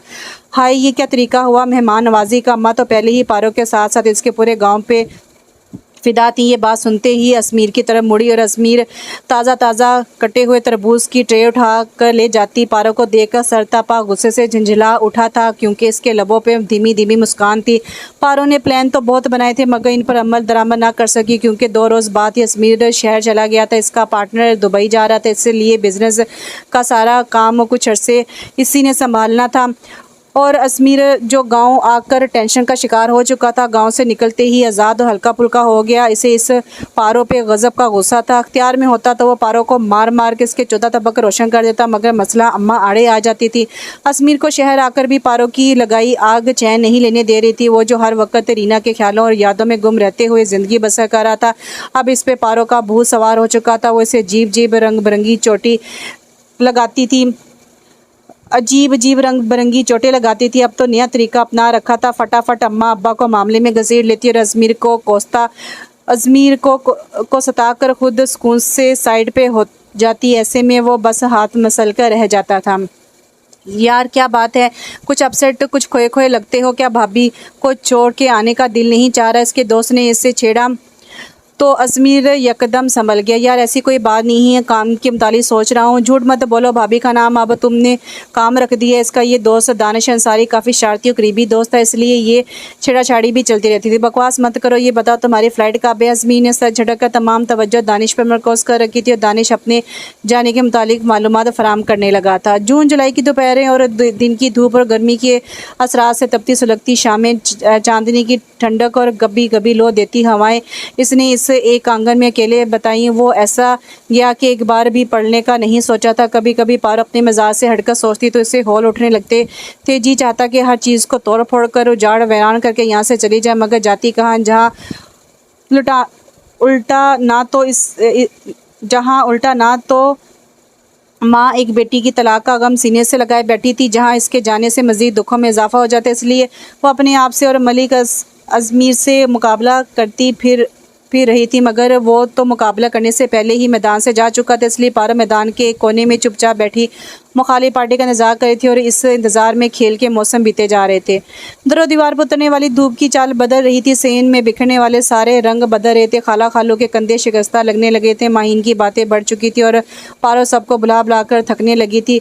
खाला को तसल्लियाँ देती, खालू को समझाती, माहीन के सामने नाटक करती और अपनी अम्मा बहनों और सहेलियों के सामने झूठ कहते सच मुझसे थक चुकी थी। इसका बस चलता तो वो एक बार मलिक अजमीर हयात का गिरबान पकड़ के इतना ज़रूर पूछती कि कौन से जन्म में मेरे दुश्मन बने थे, जिसका बदला तुम मुझसे ही नहीं अपने माँ बाप से भी ले रहे हो। फिर भी तुम्हारा दिल नहीं भर रहा, लेकिन काश वो ऐसा कर सकती। वो एक बार सामने तो आता, न जाने ना आने की कसम खा कर गया था, फिर कोई कसम इसे खा गई थी, कुछ खबर नहीं हो रही थी। मलिक जी अपने बेटे से कह देना इस मासूम बच्ची को बर्बाद करने की बजाय आज़ाद कर दे। मलिक करीबी पीसीओ से अजमीर को फ़ोन करने जा रहे थे, जब दिल पे हज़ारों मन का पत्थर रखते हुए अम्मा ने ये जुमला कहा था और अजमीर हयात ने भी ये जुमला मनो ऐन फ़ोन पर अजमीर से कह दिया। इसके जवाब में अजमीर ने क्या कहा, अम्मा कुछ नहीं जानती थी। दिन भर उदास और मलूल रही थी। पारो ने बारहा इस उदासी में मदालखत की, मगर अम्मा यूं ही चुपचाप मुंह सर लपेटे पड़ी रही। अम्मा को देखकर अब्बा ने भी कोई बात ना छेड़ी। शाम को मौसम अबर आलूद हो गए। नवंबर की दम तोड़ती सर्दियाँ माहौल को यख बस्ता कर रही थी। वो चाय बनाकर उनके पास आ बैठी। अब्बा आग दिखाए बैठे थे और अम्मा लिहाफ में दबकी हुई थी। अम्मा सर दबा दूँ? अरे पुत्र, हट्टी कटी हूँ, दिन रात वेली रहती हूँ, बीमार भी नहीं होती, सर क्यों दबाएगी भला? अजमीर की वजह से होने वाली खूबगी किसी तौर तो निकालना ही थी। पारो ने बेबसी से अब्बा को देखा, वो भी कुछ ना बोले। देख पुत्र, दिन भर इतना काम करती है, इस दिन भी पाँव या सर दबा कर सोती है, ये सब करके तुझे भी तो थकन होती होगी। शाबाश, जाकर खुद आराम करो, सो जो, हम ठीक हैं। पर अब्बा मुझसे क्यों नाराज़ होती है? अम्मा मुझसे क्यों नाराज़ होती है? पारो रोने वाली होगी, इसलिए कि तुझे से इतना प्यार जो करती है। उन्होंने मुस्कुरा कर इसका सर थपकर उसे सोने के लिए भेज दिया, मगर काफ़ी देर पारो सतून के पास खड़ी रही। बारिश की बूंद कच्चे सहन में जज़ब हुई तो मिट्टी की खुशबू रग रग में उतर कर महसूस करने लगी। पारो इस कच्ची मिट्टी की महक दिल में छुपाए अपने कमरे में आ गई थी। रात का न जाने कौन सा पैर था, जब गहरी नींद सोए दिमाग पर ठक ठक की आवाज़ एक बोझ सा डालने लगी थी और गुनगुनगी में साथ बामुश्किल रफ्ता रफ्ता बेदार हुए और पारो यकदम हड़बड़ा कर उठ बैठी थी। कोई दस्तक के साथ साथ इसे पुकार भी रहा था, पारो पुत्र उठ, बाहर कोई दरवाज़ा बजा रहा था। ये आवाज़ यकीनन अम्मा की थी। पारो फ़ौरन लपकी और दरवाज़ा खोल दिया। अम्मा बाहर बरामदे में खड़ी थी। पारो ने मुतफिक नज़रों से देखा। बाहर तूफ़ानी बारिश ने एकदम एक क़यामत बर्पा कर रखी थी। बिजली भी कड़क रही थी और बादलों की गर्ज भी सोने पे सुहागा। वो पलट कर अंदर आई तो जूते पहने, दुपट्टा ओढ़ा और दोबारा बाहर आ गई। सर्द हवा चल रही थी। बिजली और बादलों की गर्ज ने अलग माहौल में खौफ भर दिया था। बामुश्किल पारो ड्योढ़ी के लकड़ी के गेट तक पहुंची। कौन है? इसने कपकपाते हुए पूछा। इसकी धीमी आवाज़ इस शोर हंगामे में अपना वजूद ना मनवा सकी। कौन है? अब की बार दरवाजे के बेहद करीब आके बुलंद आवाज़ से तकरीबन चीखकर पूछा गया। दरवाज़ा खोलो, मैं हूँ। पारो हैरत से खड़ी रह गई। अजमीर हयात और इस वक्त इस मौसम में इतनी रात गे हैरत तो फितरती अमल था, मगर ये अमल कुछ देर ज़्यादा तवील हो गया। जब ये अजमीर ने तिलमिलाकर दरवाज़ा पीट डाला और पारो ने फ़ौरन दरवाज़ा खोल दिया। मर गए थे सब के सब। वो अंदर कदम रखते हुए दाड़ा और वो बेसाख्ता डर के 2 कदम पीछे होगी। वो सरता पा बारिश में भीगा हुआ था और न जाने कब से दरवाज़ा बजा रहा था, जिसकी वजह से अब पारा 7वें आसमान को छू रहा था। वो इस पे एक निगाह गलत भी डाले बिना आगे बढ़ गया था और पारो जूगी तो खड़ी लंबे लंबे डग भरकर सहन कबूर करती अजमीर की पुश्त देखकर रह गई। बरामदे में खड़ी अम्मा अजमीर को इतने महीनों बाद गए मुतवक्का तौर पर अपने सामने देखकर खुशी से चहक उठी। अब्बा भी बेदार हो चुके थे। वो बेदिली से गेट बंद करने लगी और सुस्त कदमों से चलती वापस आ गई, मगर बारिश ने सेन क्रॉस करते हुए दोबारा इसे भिगोने में कोई कसर ना छोड़ी। पारो सीधी अपने कमरे में आई थी। वो भी पूरी भीगी हुई थी, इसलिए अब कपड़े बदलने के सिवा कोई चारा नहीं था। इसने भीगा हुआ दुपट्टा उतार कर साइड पर रखा और चेहरे से पानी साफ करते हुए अलमारी खोलने लगी। अभी वो अपने लिए कपड़े निकाल रही थी जब अजमीर भी कुछ इसी अंदाज में अंदर दाखिल हुआ। आगे पीछे देखे बिना सीधा अलमारी के सिमत आया। अलमारी का पट बंद करते मुड़ती पारो चूं गई। अलबत्ता अजमीर के कदम अपनी जगह पे जम से गए थे। इसकी आंखें खैरा हो गईं। ऐसा नाजुक और धड़कता मंजर पहली बार यूं रूबरू सामने आया था कि अजमीर भी निगाहें हटाना भूल गया था और पारो अपने सामने और इतने करीब खड़े अजमीर के सामने से हटने के लिए रास्ता तलाशती रह गई। बुलकलाहट में अपना आप छुपाए नहीं छुप रहा था और इसी बुलकलाहट में ही वो अजमीर का कंधा धकेल कर साइड से गुजर गई, लेकिन होशरुबा एहसास पूरे कमरे में छोड़ गई थी। कुछ देर बाद इसके लिए चाय लेकर आई तो कपड़े तब्दील करके दुपट्टा भी ठीक करके ओढ़ चुकी थी। वो भी चीख चुका था। रसोई बंद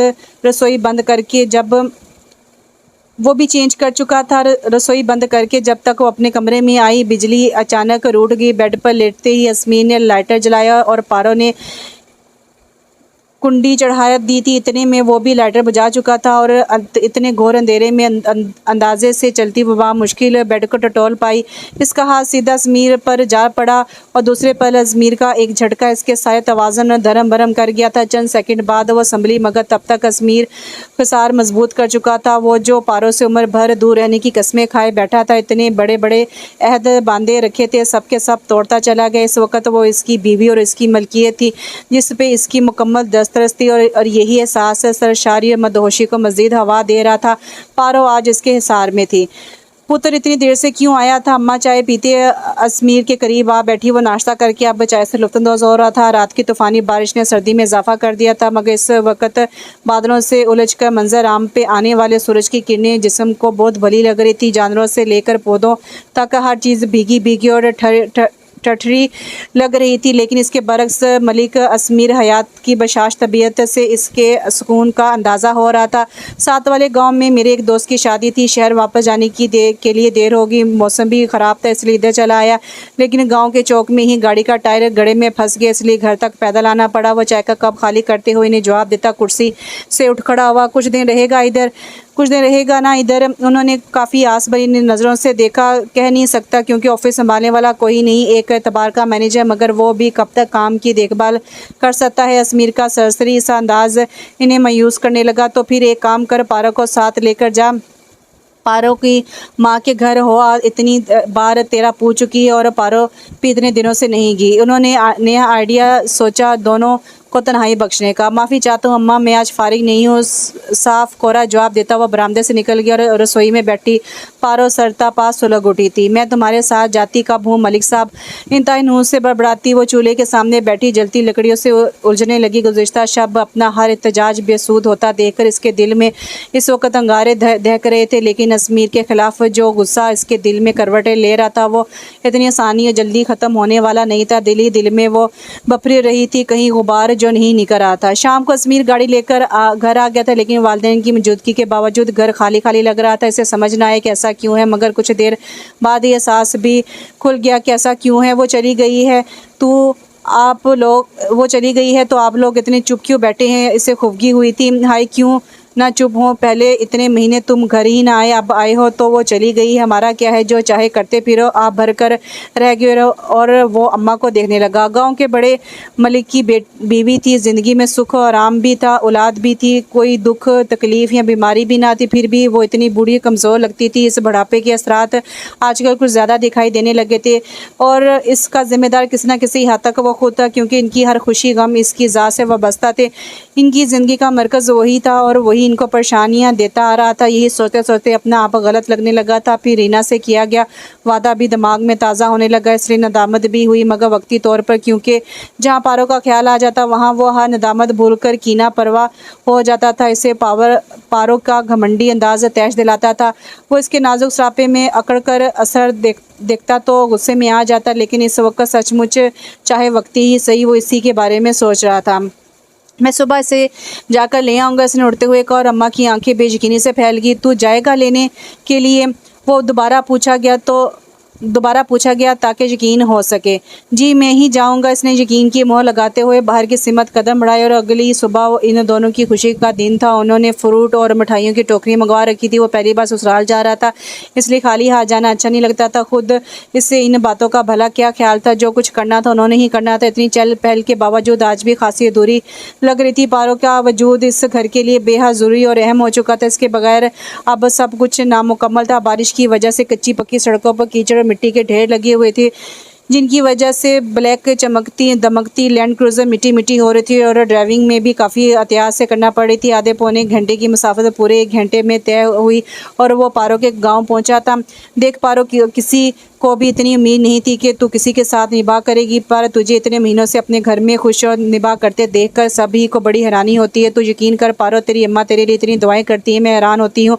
पहले वो तुझे कितना कोसती थी। शीनो चारपाई पर लेटी पारो का सर दबाती हुई बातें भी कर रही थी। चल हट, मेरी अम्मा मुझे कब कोसने देती थी, बस मैं ऐसे तंग करती थी, इसलिए थोड़ा गर्मी खा जाती थी। पारो ने शन्नो का हाथ अपने माथे से झटका दिया। अच्छा, अब किसे तंग करती है? अपने मलिक साहब को?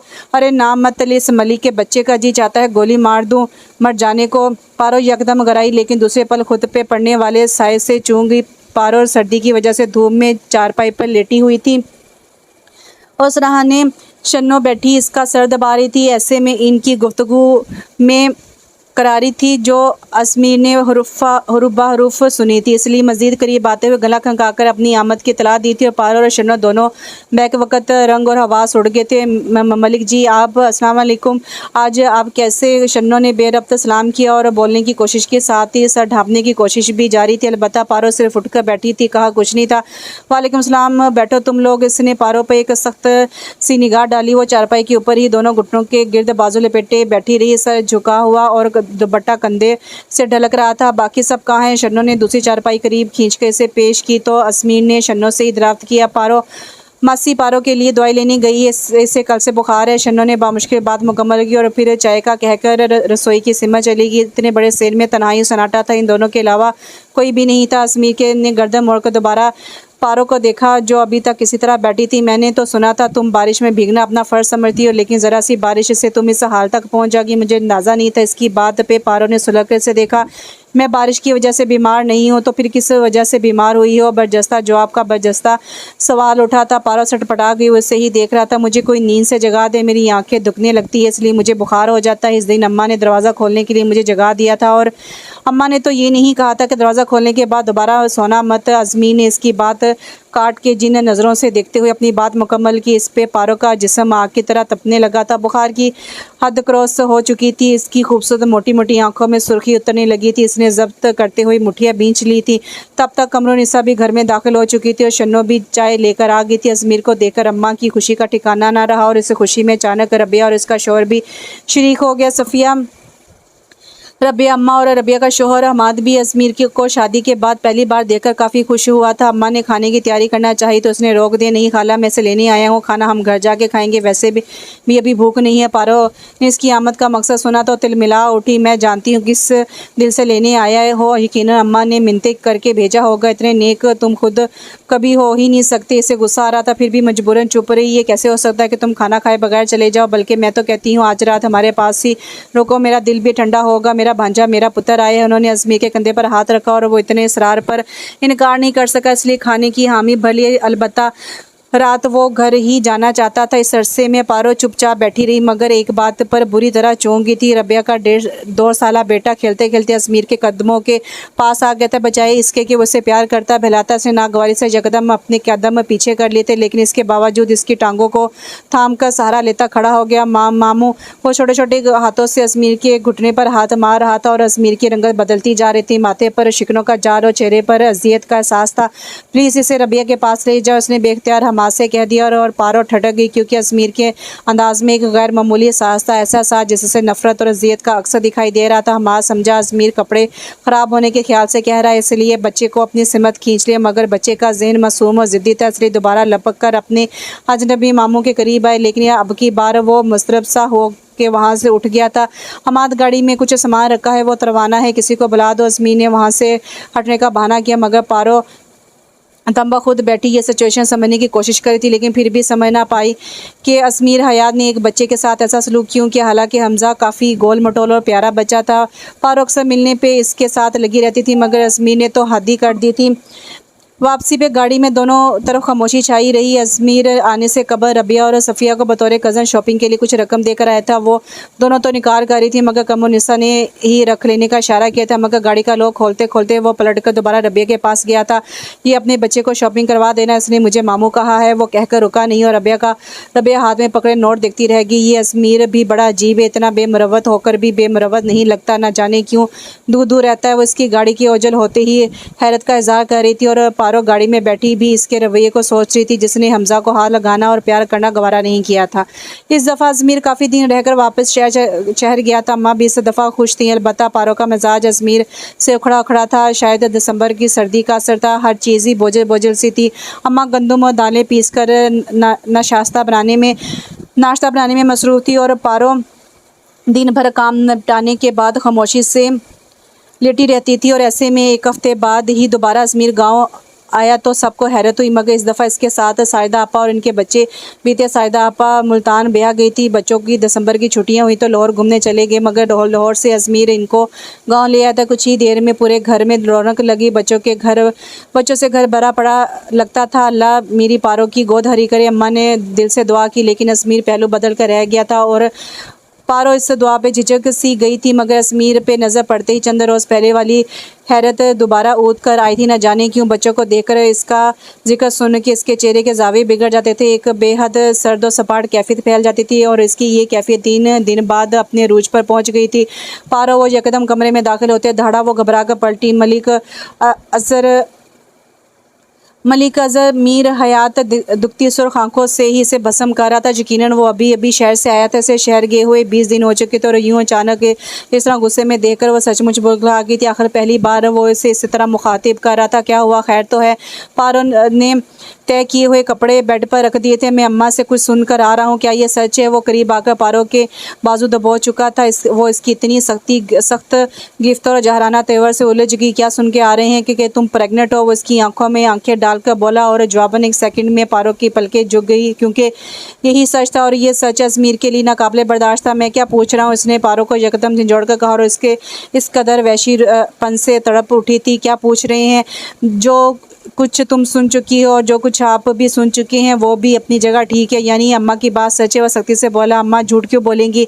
मगर मुझे ये सच गवारा नहीं। अजमीर का सख्त लहजा इंतहाई पथरीला लग रहा था। क्यों बेसाख्ता पारो ने क्यों का लफ्ज़ उठा दिया? क्योंकि मुझे बच्चों से नफरत हो चुकी है। बच्चों का वजूद तो क्या, इनका नाम भी बर्दाश्त नहीं कर सकता, क्योंकि बच्चों की वजह से रीना मुझसे छीन गई। इन ही बच्चों की ख्वाहिश ने मेरी हमसफ़र मेरी साथी को मुझसे दूर कर दिया। इस बच्चे के लिए इसने इतना सब्र और इंतज़ार किया, तकलीफ़ देखी और यही बच्चा इसकी जान ले किया, मौत के मुंह में धकेल दिया। पारो ऐसा नहीं हो सकता, अगर रीना नहीं मिल सकती तो ये बच्चे भी मुझे मंजूर नहीं, तुम्हें छुटकारा पाना होगा इस चक्कर से। मलिक अजहर मीर हयात ने पारो के सर पर बम फोड़ डाले थे, वो फटी फटी आंखों से देखती रह गई।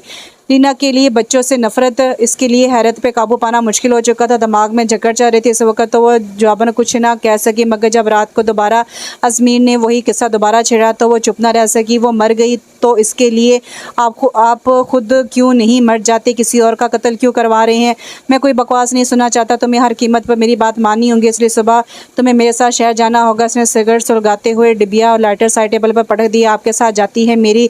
इसका फिक्रा पूरा होने से पहले वो खड़ा हो गया था। वो सो रहा था जब पारो ने रो रो कर अपनी दास्तान अम्मा के गोशे गुजार कर डाली थी और अम्मा ने 2 थप्पड़ मारते हुए अपना सीना पीट डाला था।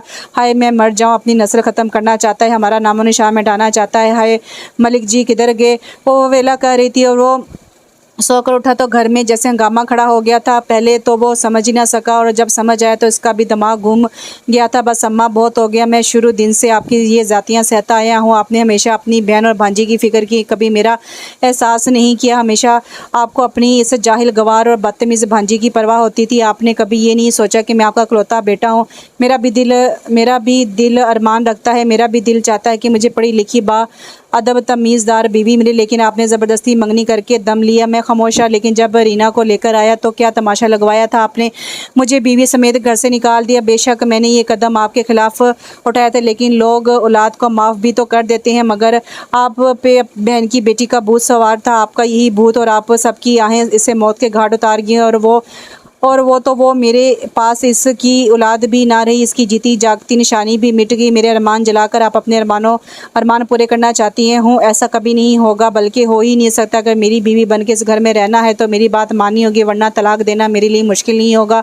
वो कहरुद लहजे में कहता पलट कर अंदर चला गया। वो दोनों दम खुद बैठी थी। बात मलिक ज़मीर हयात तक जा पहुंची थी। उन्होंने अजमीर को बुलाया। दोनों बाप बेटे न जाने कितनी देर बहस और तकरार में लगे रहे। दोनों आग बगुला हो रहे थे, लेकिन जब दोनों बैठक से बाहर निकले दोनों ही चुप थे। चुप खासी गहरी और पुरसोच थी, इसलिए किसी ने भी मुदाखलत नहीं की। मगर तन्हाई में इसने पारो को एक बार मतवज्जो ज़रूर किया था। तुमने जो करना था कर लिया, तुम्हें अम्मा अब्बा की शय हासिल है, लेकिन माँ पारा बेगम इतना याद रखना, आज के बाद तुम्हें मेरी बीवी नहीं, इस बच्चे की माँ बनकर रहना है। मेरा और तुम्हारा ताल्लुक़ सिर्फ लोगों की नज़रों तक है और कहीं नहीं। और हाँ, अपने बच्चे की वल्दियत के खाने में तुम मेरा नाम लिख दोगी, मगर मेरे दिल में अपने बच्चे का नाम कभी नहीं लिख सकोगी, बल्कि इस कोशिश में तुम अपना आप मिटा चुकी हो। शहर जाने से पहले जो कुछ इसने कहा था पारो को अच्छी तरह याद था, और सचमुच अजमीर पहले से ज़्यादा दूर अजनबी होता गया था। गुजरने वाला वक्त इसकी अजनबियत और बेगानगी में इजाफा कर रहा था। पारो के यहाँ जुड़वा बेटे हुए थे जिनकी खुशी संभाले नहीं संभरी थी। पूरे गाँव में मिठाई बांटी जा रही थी बच्चों का, और पारो का सदका भी दिया था। आज कमोनिसा और फ़खोनिसा दोनों बहनों के पाँव ज़मीन पर नहीं टिक रहे थे। ख़ानदान भर से मुबारक देने के लिए औरतें आ रही थी। घर में गहमा गहमी थी, लेकिन इस सारे हंगामे में सिर्फ अजमीर हयात की कमी थी, जिसको जुड़वा बेटों की तला मिली, मगर फिर भी दिल में नरम प्यार या एहसास की कोई हलचल नहीं मचाई थी, और इंतहाई संजीदगी और लापरवाही से अपनी मसरूफियत का बहाना बना दिया था। अम्मा अजमीर नहीं आया? सायदा आपा ने चुपके से पूछा था। नहीं, उन्होंने लापरवाही से कहते हुए मिठाई ट्रे में रखकर ऊपर जालीदार कपड़ा ओढ़ दिया था। आपने बताया था इसे। सायदा मुझसे बातें ना कर, हमने बताया ना था, बता दिया। अब वो नहीं आना चाहता तो ना आए। मैं अपने पोतों की खुशी इसकी फ़िक्रों में लग के ख़राब नहीं करना चाहती। हाय, सायदा को हैरत हुई। अम्मा के अंदाज ही बदल गए थे। अम्मा, ये आपके पोते भी तो इसी के बेटे हैं। बस मुझे सबक ना पढ़ा, जानती हूँ इस बगैरत के बेटे हैं, और पर इस जैसे नहीं है, समझी। अम्मा ट्रे लेकर बाहर चली गई थी। अम्मा तो बेटे की तरफ से बेफिक्र हो गई थी, लेकिन सायदा आपा से ऐसा नहीं हो रहा था। उन्होंने अपने शोहर को बुलवाया और अजमीर को फ़ोन करके आने का इसरार किया था। ये बहनोई का लिहाज और मरवत ही था कि इसने आने की हामी भर ली थी, और शाम ढले वो घर आ गया था। माहीन, जो अजमीर के इतने अहम मौके पर गैर मौजूदगी से से बेपनाह खुश थी, यकदम बुझ सी गई थी। पारो ने दोनों बच्चों को देखते हुए मुस्कुराकर जैसे इनसे अज़म लिया था कि फिर चेहरे पर कलाई रखकर लेट गई।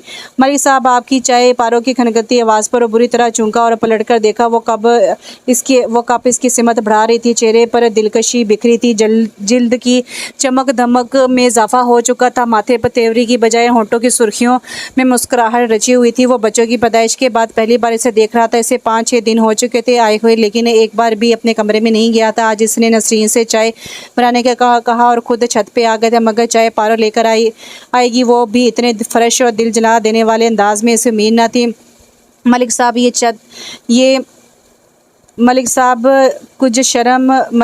छत है, कुछ शर्म करो। इसने जानबूझकर से छेड़ा और अजमीर के चेहरे पे गुस्से की लाली उतरने लगी। जानता हूँ ये छत है, लेकिन तुम शायद भूरी हो कि ये छत है। अपना हुलिया देखा है?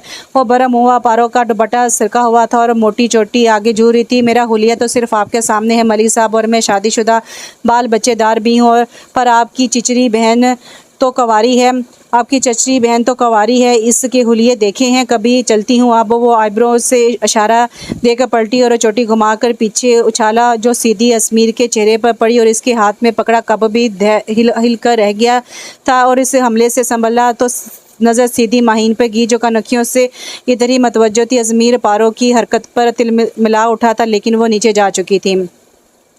इस वक्त चाय क्यों पी रहे हैं? माहीन करीब आ गई। दोनों घरों की छतें जुड़ी हुई थी, अलबत्ता दरमियान में छोटी सी दीवार थी। माहीन इसी दीवार के पास आ रुकी थी। दिन में सोया नहीं, सर दर्द कर रहा है तो पारो से कहते ना, वो सर दबा देती। माहीन ने तेल छिड़का। हूँ पारो, वो हल्के से बड़बड़ाया। वैसे बड़ा प्यार है पारो से, जब भी याद करती है आ जाते हो। माहीन ने एक और तीर फेंका। अजमीर ने उलझन भरी नज़रों से माहीन को देखा। भाई मेरे सामने तो हमेशा यही हुआ है। जब भी पारो से पूछा अजमीर कब आएगा, जवाबन कहती आजकल में आ जाएगा, और सचमुच में तुम आ जाते हो। कहीं फ़ोन वगैरह पे पहले से तय तो नहीं कर लेते? माहीन का अंदाज दिलचस्पी और तंजिया लिए हुए था। अजमीर को नागवार गुजरा था। हो भी सकता है। वैसे आप इस वक्त छत पे क्या कर रही हैं? इसने तीखेपन से दरियाफ्त किया तो माहीन हल्के से मुस्कुरा दी। तुम्हें देखकर आई थी, सोचा थोड़ी देर तुमसे बातें ही कर लो। नीचे तो हर वक्त पारो और ताई की घूरियाँ ही ख़त्म नहीं होती। माहीन के बदले बदले तेवर और लबो लहजा अजमीर को अच्छा नहीं लग रहा था, इसलिए बहुत जल्दी खाली कप हाथ में लिए नीचे उतर गया था। जो बात अभी तक अजमीर नहीं समझ सका था, वो बात पहले रोज से ही पारो ने चंद सेकंड्स में महसूस कर ली थी। वो खाली कप बरामदे में रखी मेज़ पर रखकर अंदर आए तो पारो को अपने बच्चों के साथ मसरूफ देखकर दोबारा कमरे से निकल गया। इसी से सारे माहौल से ही चिढ़ होने लगी थी। कोई भी चीज़ ऐसी ना थी जिससे थोड़ी देर के लिए दिल को सुकून मिल सकता, फिर दिल बहलाने का सामान हो सकता, इसलिए वो वापस जाने का सोच रहा था। आज अब्बा पटवारी से कुछ कागजात लेकर आए थे, शायद किसी ज़मीन या फिर मकान के पेपर से, जो आकर पारो को दिए, लेकिन वो कपड़े धो रही थी, इसलिए कह दिया कि रख दें, बाद में संभाल के रख दूंगी। मगर अब्बा कच्चे काम करने की आदी नहीं थे, इसलिए तमाम कागजात अजमीर को थमा दिए। जाओ तुम ही अलमारी में रखो, आओ। अब मैं कहाँ हाथ में पकड़ कर बैठा रहूँ? मजबूर अजमीर को उठना पड़ा और अंदर आकर अपनी और पारो की मुश्तरका अलमारी खोली। कागजात रखने के लिए इसने मुख्तलिफ खाने खोले और एक में और भी कागजात देखकर रुक गया था, लेकिन जो पेपर अजमीर के हाथ लगे वो इसके लिए हैरत अंगेज इंकशाफ से कम नहीं थी। इसकी आंखें बेयकीनी थी। पारो और बीए की डिग्री, ये मरके भी नहीं हो सकता। इसने अपनी बसारत को धोखा समझना चाहा, मगर इन पे दस्तक और कॉलेज की मोहरें इस सच्चाई का सबूत पेश कर रही थी। वो ना चाहते हुए भी इस सच को मानने पर मजबूर हो रहा था। और मेरे खुदाए, यानी वो पढ़ी लिखी होने के बावजूद ऐसी अजड़ गवार बनी हुई है, इसने कभी महसूस ही नहीं होने दिया वो भी कुछ समझ बूझ रखती है। अजमीर अलमारी बंद करते हुए हैरत के समंदर में डूबता हुआ दीवाना हो रहा था। काफ़ी देर बाद वो कमरे से बाहर निकला तो पारो को सहन के कोने में बंदी बकरियों का दूध निकालते हुए देखा। अजमीर को यकदम दिमाग चकराता हुआ लगा। वो ढीले ढाले कदमों से चलता सहन में बिछी चारपाई पर बैठा। पारो दूध निकालने के बाद कच्ची मिट्टी का बर्तन लेकर 3-4 बिल्लियों के आगे दूध डाल रही थी, और ये यकीनन इसका मामूल था, क्योंकि बिल्लियों के अंदाज से जाहिर हो रहा था वो इसका खुराक की आदी हैं। एक बिल्ली के साथ इसके बच्चे भी थे, दूध पीते हुए काफ़ी खुश हो रहे थे, और पारो इनको देखकर खुश होती हुई रसोई में चली गई। अम्मा, दाल के साथ चावल बना लूँ या रोटियाँ ही ठीक हैं? इसने ऊँची आवाज़ से पूछा। अम्मा वज़ू करके निकली थी। पुत्र चावल तो अभी कल खाए थे, रोटियां ही बना ले, अम्मा की थकी थकी आवाज़ आई।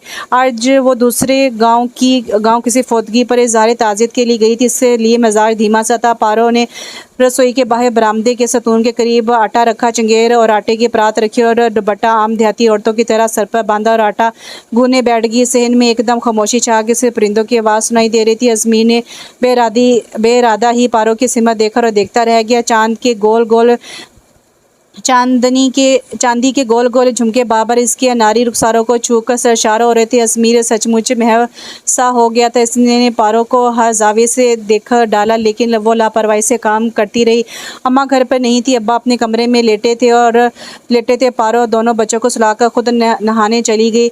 अभी इसे 10 मिनट हुए थे कि छोटे साहबजादे ने रोना शुरू कर दिया और इत्तफाकन अज़मीर इसी वक्त कमरे में दाखिल हुआ था। बच्चे के रोने की आवाज़ पर बेसाख्ता गर्दन मोड़कर देखा। दोनों झूले में सो रहे थे, लेकिन झूला रुका हुआ था और एक बच्चा रो रहा था। इसने कुछ देर रुक कर देखा और सोचा क्या जाएगा, वो आगे बढ़कर इसे उठा ले या फिर यूं ही छोड़कर चला जाए, मगर फैसला ज़रा सा मुश्किल था। फिर भी इसने मुश्किल फैसला ही किया और कमरे से निकल जाना बेहतर लगा। जैसे ही कदम वापसी के लिए मोड़े, बेख्तियार अपनी जगह पर जम से कि इसके रोने में इजाफा हो चुका था और न जाने क्यों उसके कदम झूले के सिमत उठते गए। करीब आकर इसने बच्चे को उठा लिया और फिर अपने आप को इससे प्यार करने से ना रोक सका था। इसे गालों पे, होंठों पे, आंखों पे, पेशानी और बालों पे वलवाना बोसे देता। अज़मीर अगले पिछले प्यार की शिद्दत पूरी कर रहा था और बच्चा रोते रोते इस कदर प्यार और शिद्दत पे सहम गया था। तब तक दूसरा भी अपने भाई की तलकीद कर चुका था और अज़मीर दोनों को बैग वक़्त बाजू में लेकर बेड पर आ गया। दोनों बच्चे इसके नए नकूश चुरा कर लाए थे, मुकम्मल अज़मीर की तस्वीर थे। वो इनको देखते हुए दिल खोल कर मुस्कुराए। अपनी शक्ल और सूरत की झलक, इतनी मुशाबत अपने बच्चों में देखना सरशारी और फ़ख्र से कम नहीं था। वो बेख्तियार इन्हें सामने लटाए प्यार किए जा रहा था। अंदर दाखिल होती पारो ये मंजर देखकर ठटक गई थी। इसने मुस्कुराहट रोकी और दबे कदमों से वापस ही पलट गई। अम्मा इधर आ। पारो ड्योढ़ी में दाखिल होती अम्मा को देखकर भागकर करीब आई। अल्लाह खैर करे, क्या हुआ है अम्मा? आके अंदर देख क्या हो रहा है। इसने दबे कदमों अम्मा को दरवाजे से झांकने का कहा। अज़मीर अपने बेटे के छोटे छोटे सुर्ख और सफ़ेद हाथ चूम रहा था। हाय, वो उछल पड़ी। चुप अम्मा चुप। पारो होंठों पे उंगली रखकर खामोश रहने का इशारा कर रही थी। ये क्या हो रहा है?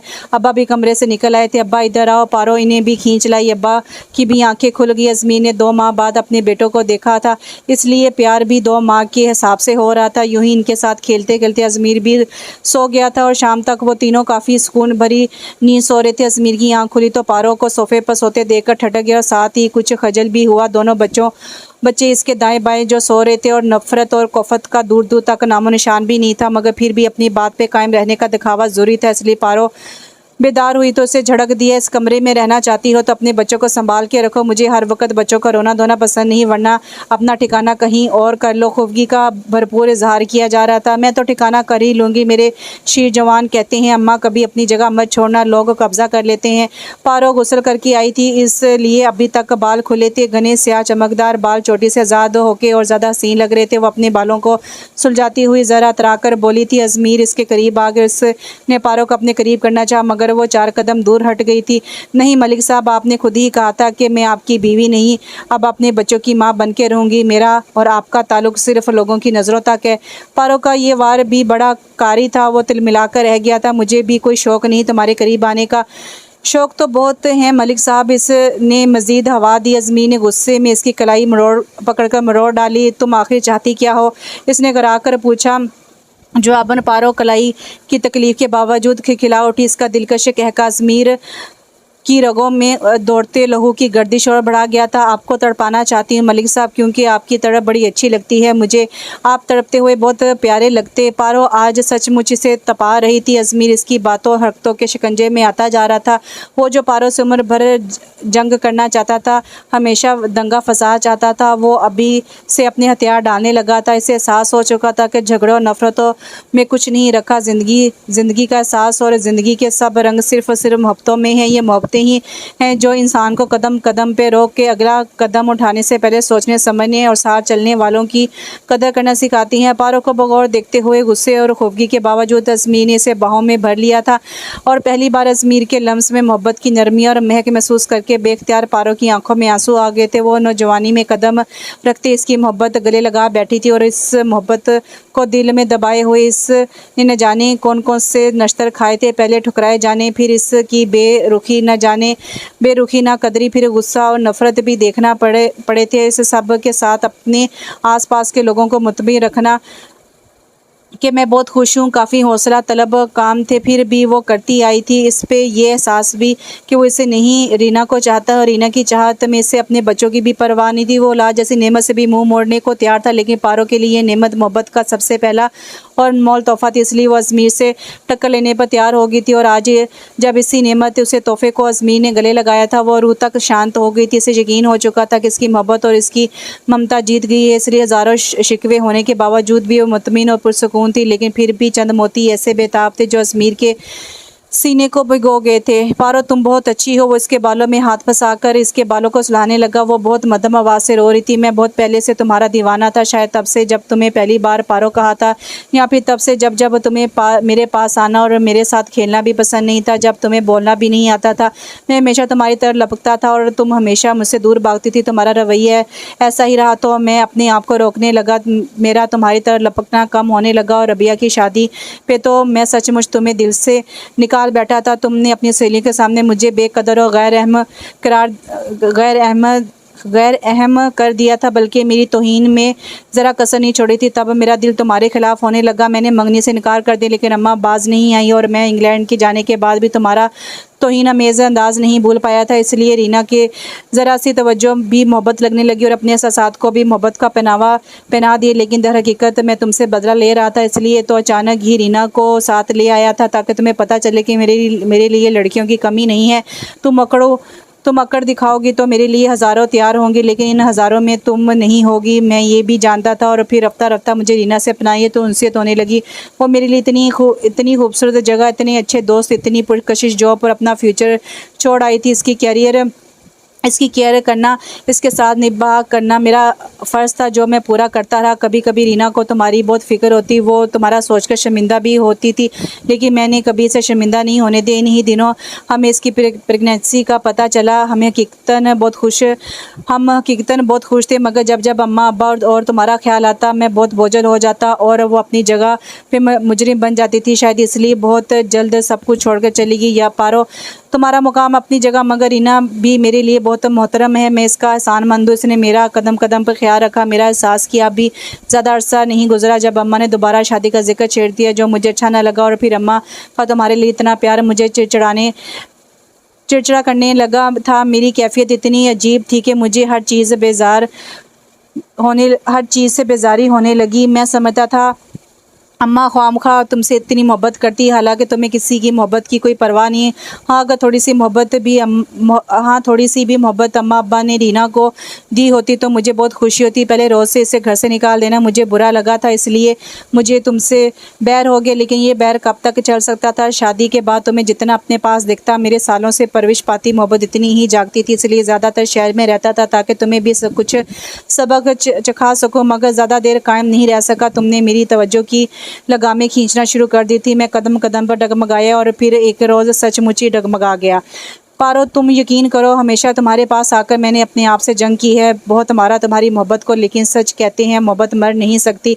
ये सिर्फ मारने के फ़न जानती है, मरना इसकी तकदीर नहीं, क्योंकि मोहब्बत एक बेवजूद चीज़ है और हमेशा वही चीज़ मरती है जिसका कोई वजूद होता है। मोहब्बत का वजूद नहीं, इसलिए वो मर नहीं सकती। वो सिर्फ रूह है, नज़र ना आकर भी अपना मनवाने वाली, और हमेशा वही चीज़ फातह हासिल करती है जो ना होकर भी सब कुछ होती है। और तुम्हारी मोहब्बत भी मेरे लिए सब कुछ थी, इसलिए आज फातह पा चुकी है। मुझे सचमुच बच्चों से चिढ़ हो चुकी थी। एक बच्चे को तख्लीक करने की खातिर रीना जान से गुजर गई, इसलिए मैं नहीं चाहता था कि तुम भी इस तकलीफ से गुजरो। शायद मैं अंदर से खौफज़दा हो चुका था, लेकिन इन बच्चों को देख मेरे सारे खौफ मिट गए हैं, बल्कि मेरे कई और खदशात भी ख़त्म हो गए हैं। मेरे सीने में सोए हुए जज्बात इनकी मासूम मोहब्बत से झंझोड़ कर रख दिए हैं।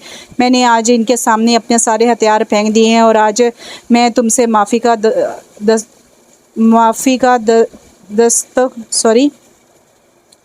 आज मैं तुमसे माफ़ी मांगता हूँ, प्लीज़ मुझे माफ़ कर दो। मैंने हमेशा तुम्हें सताने के लिए तुम्हें इग्नोर किया, तुम्हारी मोहब्बत दिल में दबाए रखी। आज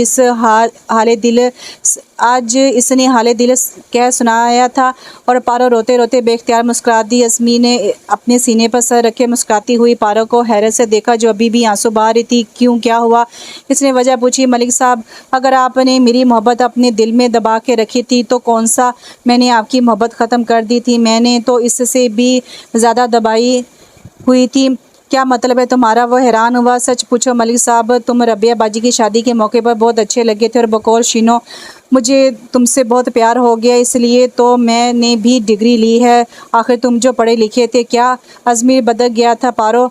और प्यार नहीं, ये सरासर झूठ है। वो सर झटकने लगा और पारो इजहार करने के बाद मुतमिन खड़ी थी। झूठ बोल रही हो ना? अल्लाह सोने दी कसम मलिक साहब, आंखों से दिल तक और दिल से ज़बान तक सच है, लेकिन मैं नहीं मान सकता। मान लो फ़ायदे में रहोगे। वो उसे छेड़ने लगी। अज़मीर बेयकीन था।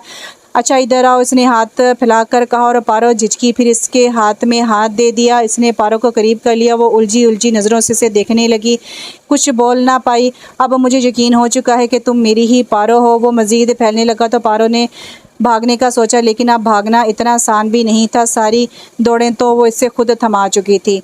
और यहाँ पे ये नावल ख़त्म हुआ। नावल का नाम था नीम कमलियाँ, और इसकी राइटर थी नबीला अज़ीज़। अच्छा, ये नावल क्योंकि डाइजेस्ट नावल था, और इसकी प्रिंटिंग में ना बहुत कटिंग हुई थी, यानी कि लफ्ज़ कटे कटे से थे, और मुझे पढ़ने में भी दुश्वारी हुई थी। मुझे पता है कि बहुत से लोग कहते हैं कि मैं बहुत अटक के पढ़ती हूँ, या मुझे पढ़ना नहीं आता। मेरा दिल थोड़ा सा हर्ट तो होता है, लेकिन मुझे पता होता है कि कोई नावल इस तरह का होता है जो बहुत अच्छा और रवानी से पढ़ा जाता है, लेकिन कुछ नावलों में रवानी नहीं होती, उनके लफ्ज़ कुछ कटे होते हैं, और यहाँ तो कुछ लफ्ज़ की प्रिंटिंग में ऐसा मसला होता है कि वो पढ़ने में बहुत मुश्किल होती है। वैसे नज़रों से पढ़ना और दिल में पढ़ना बहुत आसान होता है, लेकिन इस तरह वॉइस ओवर करके पढ़ना बहुत मुश्किल होता है। और ये नावल बहुत दरमियान में लफ्ज़ कटे हुए थे और जुड़े भी हुए थे, इसलिए मैं बहुत जगहों पे अटकी भी हूँ और मुझे समझ नहीं आई। अगर आपको फिर भी मेरा ये नावल पढ़ने का वॉइस ओवर करने का वे अच्छा ना लगा हो तो उसको म्यूट करके आप पढ़ लीजिएगा, क्योंकि नावल अच्छा है। और फिर भी कोई गलती कोताही होगी हो तो उसके लिए माज़रत। इंशाल्लाह फिर हाज़िर होती हूँ। अल्लाह हाफ़िज़।